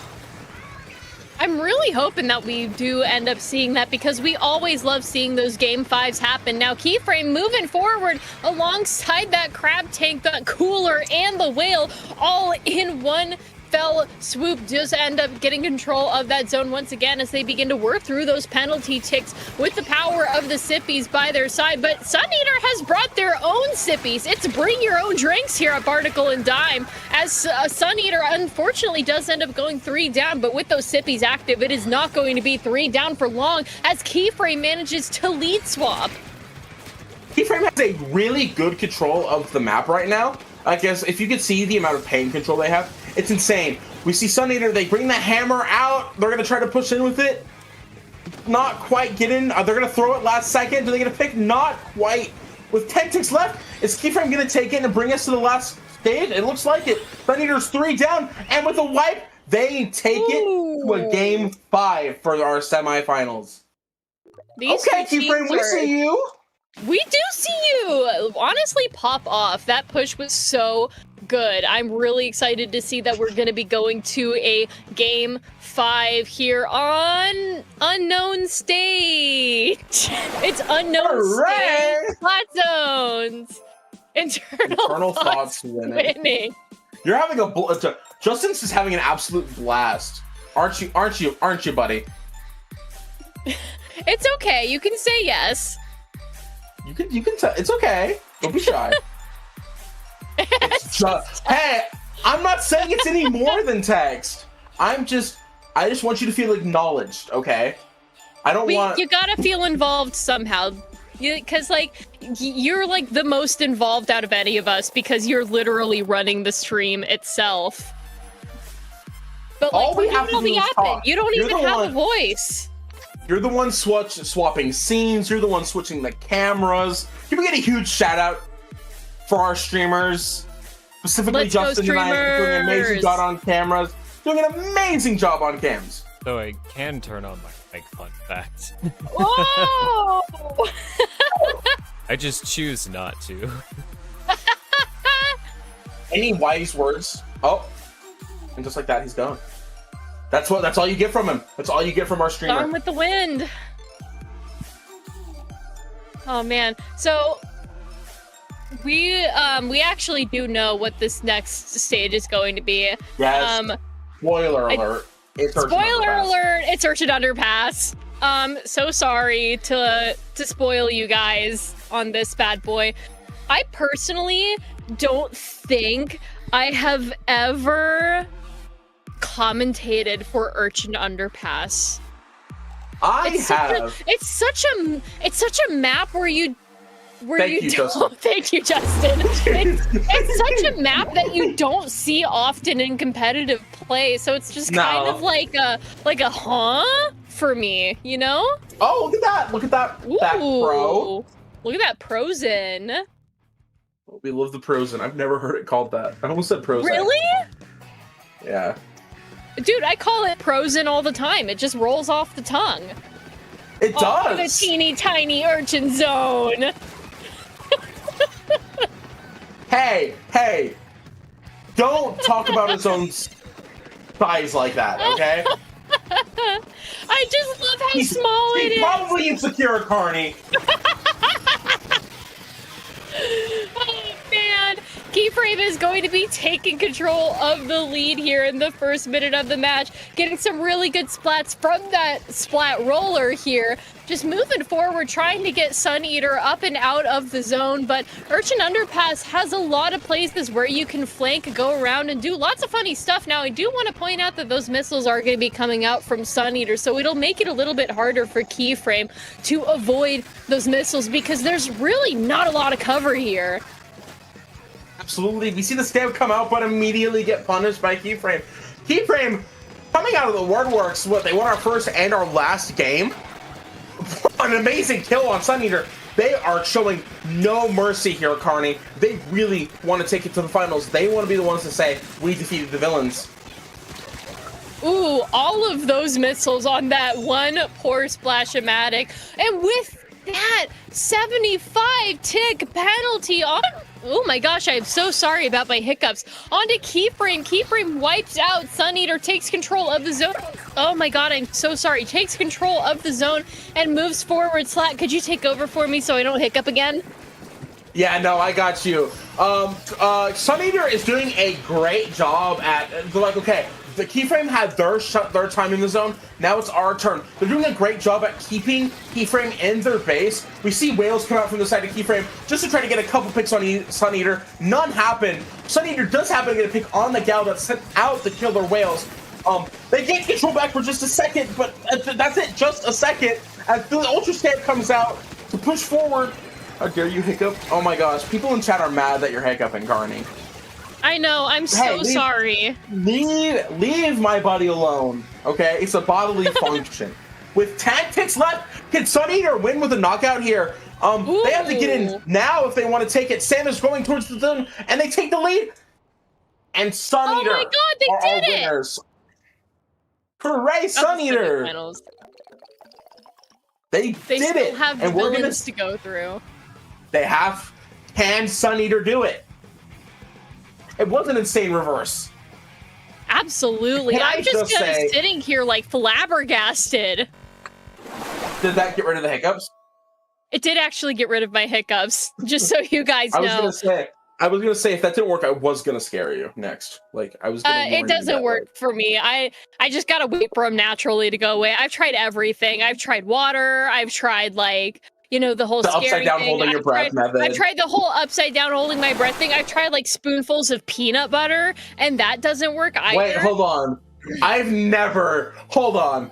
Spoonfuls of peanut butter to get rid of the hiccups? I've never heard that. Crazy. No. Coincidence? I don't know, probably. Oh man. But I'm kind of pleased that Keyframe did get as far as they did. Just forcing that was game amazing. 5 onto Sun Eater, like absolutely phenomenal.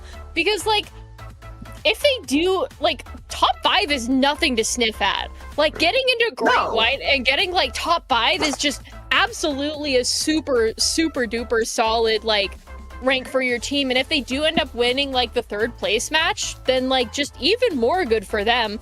But let's take a look at the finals. So SOS Villains, who won the SOS 220, and Sun Eater, who you just saw in action playing against Keyframe. Now, the maps for this bad boy, I am pleased to announce that we are going to be starting off with my favorite map mode combination of all time, Mahi Mahi Resort Splat Zones. Thanks again, Justin, by the way. Thank you. Thank you, Justin. We love you. All right. Oh, we made it smaller. Now maybe, I bet you could fit it like diagonally in the box. Like from corner to corner, you know what I'm saying? Do you see the dream? The pipe dream, you could say. You seen the pipe dream? Yeah. Gosh. I know my I'm best. funny. That's why everybody loves me. Oh man. But like Mahi Mahi Resort, I love Okay, I personally feel like we should get Are you good? Me? Huh?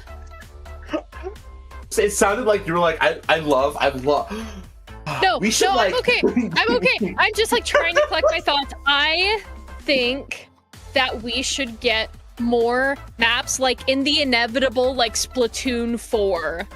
We should get another couple of maps that do like the architecture changes that Mahi Mahi does, because like Mahi Mahi is an okay map for everything else, but on Splat Zones it just works out so well. The way it opens up, like especially with the map rework, just makes it like perfect to me. Don't mind the fact that I main dualies. Don't mind the fact that I'm always rolling off into the water. It's a perfect map to me, and that's what matters. Hey, as a fellow dually main, which we have talked about in the past, Yes, it's Friends. true. We both play M parries. And parries for life. We love M parries. But hey, sometimes you just need to take a little dip. Yeah, you Also, just gotta look take at that it out, awesome take a Urchin look. underpass in the box. Ah, excellent. We make do. We make do here on IPL. I don't know if I should be saying that. Inkling Performance Labs. We make do. We make do. Mahi Tower Control is my favorite map mode because it's funny seeing dualies fall into the water.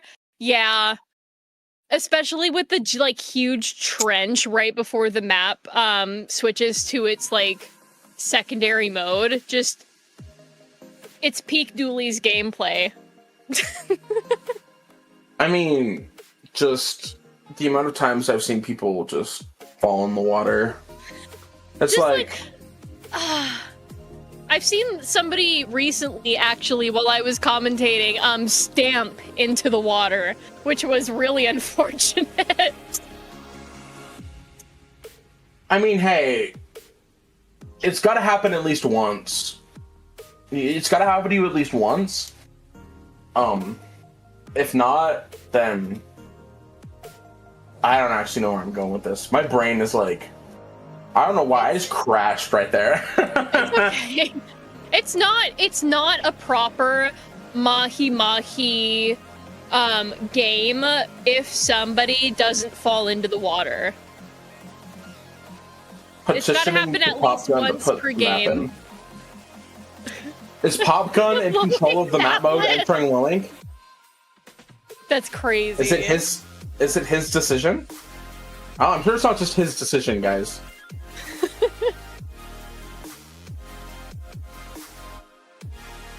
We are picking weapons right now, so we're gonna get into these matches as soon as possible. I'm gonna ignore the evil and intimidating Crableg Capital that's happening on Game 3, but I love hey, Crowley. we get Micomart.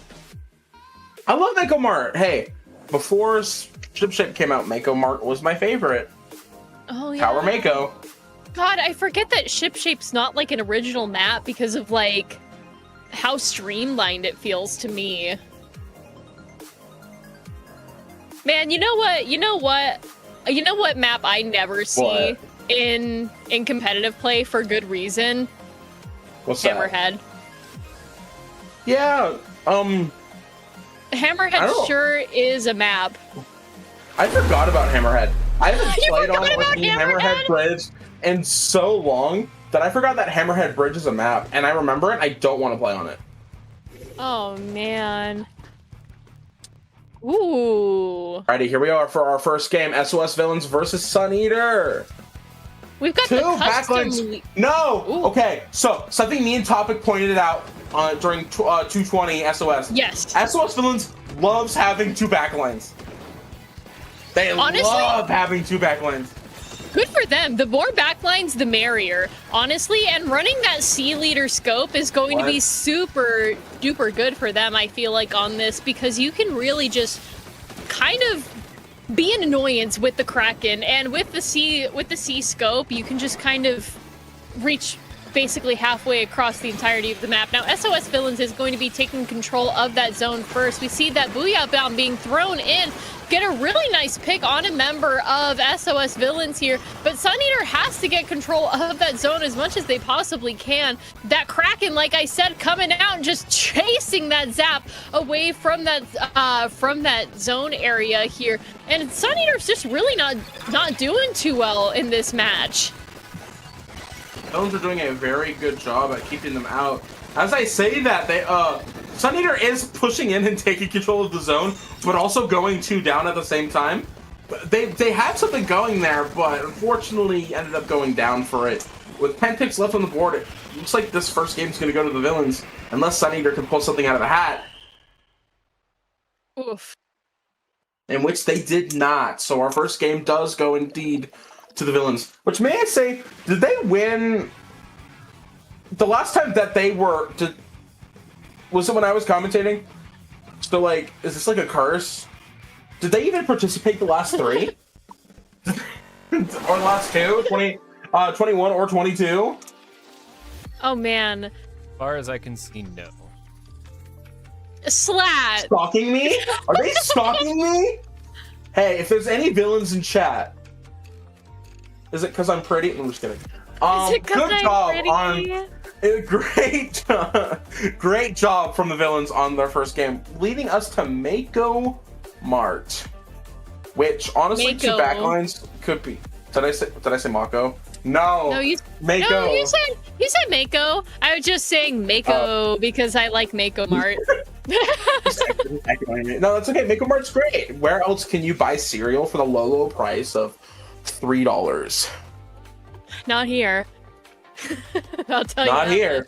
But I will say the backlines might have, depending on what weapons Sun Eater brings out, might have an advantage. Yeah, and like you said, I'm definitely expecting to see that double backline comp from SOS Villains make its return, especially on this bad boy, because I feel like Heavy's kind of cracked for Mako Mart in my humble opinion, because like Mako Mart at its core, much like Inkblot Art Academy, is like the game of stacks. You control the stacks, you control the game. You can get all of these bad boys, and you can just push forward into Freezer, and then make that loop around into their spawn in order to lock the opposing team out. You know? Real quick update from our streamer. Thank you, Justin. Villains dropped one game at the SOS they won 20, and it was during Grands against Witcheck. So Interesting. And it was on Museum Clams. Game 2. So is this where Sun Eater wins game 2? Maybe we'll just have to watch the rest of the match and find out.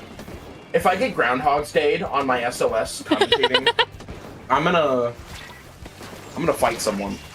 Sorry, Slat, we put you in the never-ending torment cube. You have to commentate for SOS Villains forever now. No! Sun Eater, it does look like they are not going to be in control of that zone in the first couple of seconds here. 3 down for Sun Eater as SOS Villains gains control, and they do end up wiping Sun Eater out of the map here. As we can see, we're moving forward with that roller, looking like we're gonna maybe try and pop Bubble in Sun Eater's spawn area to try and keep them under control. But we've got a lot of specials in the back pocket, completely unused for SOS Villains. That Bubble did just get popped though, and we can see exactly what I was predicting, that roller from behind just keeping the rest of Sun Eater in that spawn area, and Sun Eater staggering a little bit here. Yeah, and it's not looking good. We see the back come out. Villains are doing a great job at keeping just Sun Eater in their base. Sometimes not even electing to use the specials they have. With 26 left, we see a killer whale comes out from the side of Sun Eater to try to get a couple picks. They're pushing forward to hopefully get the zone. But I don't know. It is not looking good. SOS Villains takes game 2 under their belt, which means that this set is already at match point because we're still in our best of 5 finals set here. I feel like Sun Eater had it a little bit in the beginning. Just unfortunately, the staggering and the fact that roller not only was parked up on that platform, that roller purchased real estate on that platform and lived there for basically the entire game. Yeah, and honestly, it might work for their favor again here on Crab Lake Capital, especially alongside with those 2 backlines. If Villains end up sweeping these finals, this is a funny game to end on. This is a funny match to end on. Splatoon's Crab Lake. Don't really see it that often, but when you do, it's always a blast, in my opinion. That's what I always say. I'm a big fan of Crab Lake. Crab leg is perfect to put crab on it. You'll never guess why. It's almost like because it'll give you a leg up. It'll give you a leg up. Haha. I'm kind of curious to see if we're going to be bringing the custom leader scope back because of the fact that it has Kraken on it, and Crableg is really well known for the obscene amount of grates that it has, which, as we all know, are not good for Krakens. Not good at all. So I doubt we're gonna see it here. I think we might see just a V leader and a heavy again. Well, they seem to love running the that. heavy. They just love running their heavy. Very villainous of them, I will say. Very Maybe on the brand. real villains were the double backlines we met along the way. I wouldn't even say maybe. I'd say that is accurately who the villains are.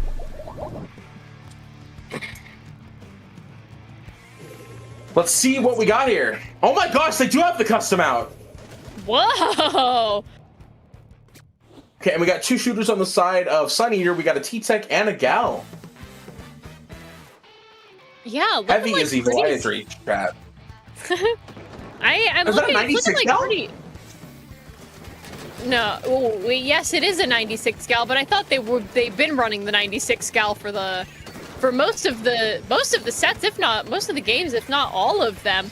I was just pointing out the fact that we've got both kinds of gal on the field right now, with a 52 on the side of Sun Eater and the 96 on the side of SOS Villains. Now, SOS Villains is going to be taking control of that first zone, but they do manage to lose control. Sun Eater taking control of the zone, throwing out that wave breaker, looking like SOS Villains has to move forward and just push just a little bit harder than they were beforehand. Sky there with that Kraken, looking like they're gonna try and go for something silly here on the right side of that Great Wall, just getting eyes on Ace and trying to knock them out before they can do that. That, yes. We see strikes come out once again to hopefully capitalize on the zone. They take over mostly half of it. Both teams are one down. We just keep seeing people go down left and right. Sun Eater does take control of the zone, breaking penalty and getting the points to tick back down. They could take the lead here if they could just get the zone back in their favor. Although I will say the villains do actually end up taking them two down and taking like control of the zone. Yeah, we're looking like that heavy here going across those grates right into that sweet spot where you want that heavy to be to maximize your damage against the other team. And we're seeing here Ace is going to try and maybe poke at them a little bit, but I'm not entirely too sure. That wave breaker does end up coming out. SOS Villains is still in control of the zone despite everything here. That Stamp moving forward alongside those triple ink strikes, looking like they're going to try and cap the zone, but Sky has some other plans about that in Kraken form. And yeah, amazing jump out. Yeah, sorry to jump in there. That was great timing. With 20 ticks left on the board, Sun Eater does throw some strikes out to try to take back the zone. It doesn't quite work in their favor. Honestly, they need to get some splats out quick if they want to take control of the zone. They get it for just a second, but with 3 ticks left, SOS Villains are your SOS 223 champions. Woo! Good job! Oh, man. That last second ink vac pop right into the corner of that splat zone where Sun Eater was just inking. Absolutely diabolical. Dare I say quite villainous, in fact, because that, I feel like, really it just kind of like pulled the rug underneath Sun Eater's feet there, because they had a chance. They did get points on the board that game, and they almost had it. They almost had that lead swap in the middle game there, but SOS Villains just really pulling off like an incredible match. And like you said, they are now once again the champions of this SOS. If I do SOS Grands again, maybe for maybe 25 or 26, and the villains are back, and if they win again, I'm gonna have to have a conversation. What are you supposed to do at that point? I don't know. I don't even know who I don't know who I'm gonna talk to, but I'm talking to someone. I mean, like, if you end up getting pulled into some, like... Undefeated. Into some, like, messed up, like, SOS Villains-esque Groundhog Day situation... I wake up and it's the 15th again. And I'm like, Carney, you gotta believe me. Carney, just, you gotta believe me. This happened before. Listen, Slat, if you came up to me a couple of hours ago and you're like, Carney, I think I'm in the time loop. I think I'm in a time loop. You need to help me escape the time loop. I would immediately believe you. Like, no questions asked, by the way. Okay, that's true friendship right there. Then thank you so much, everyone. I would like to say, Carney, where can the people find you?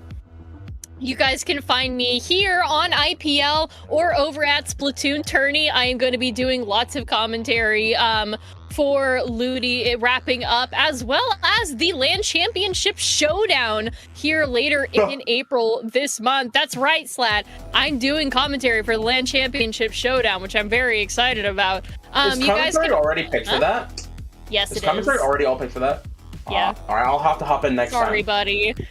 Ah. You guys can also find me at carnivai.bsky.social right underneath my little Octoling guy. Slat, where can we find you? You could find me here on IPL, as well as Dapple Productions and Splatoon Tourney. I try to commentate as often as I can. You can also find me over on Blue Sky at slatica.bluesky.social. Content, again, coming at some point, don't know when.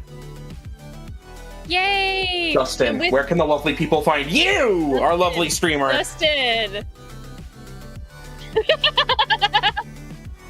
Well, you're gonna do it now. Justin doesn't exist. Justin isn't real. no longer exists. And neither is SOS. This has all been a dream. This has all been a dream. Thank you, everybody, for indulging us in our silly goofiness of the finals. We will see you guys on another time and another Wednesday. Hopefully not in a time loop. I mean, it could be another time loop. You all have a wonderful evening. And stay fresh.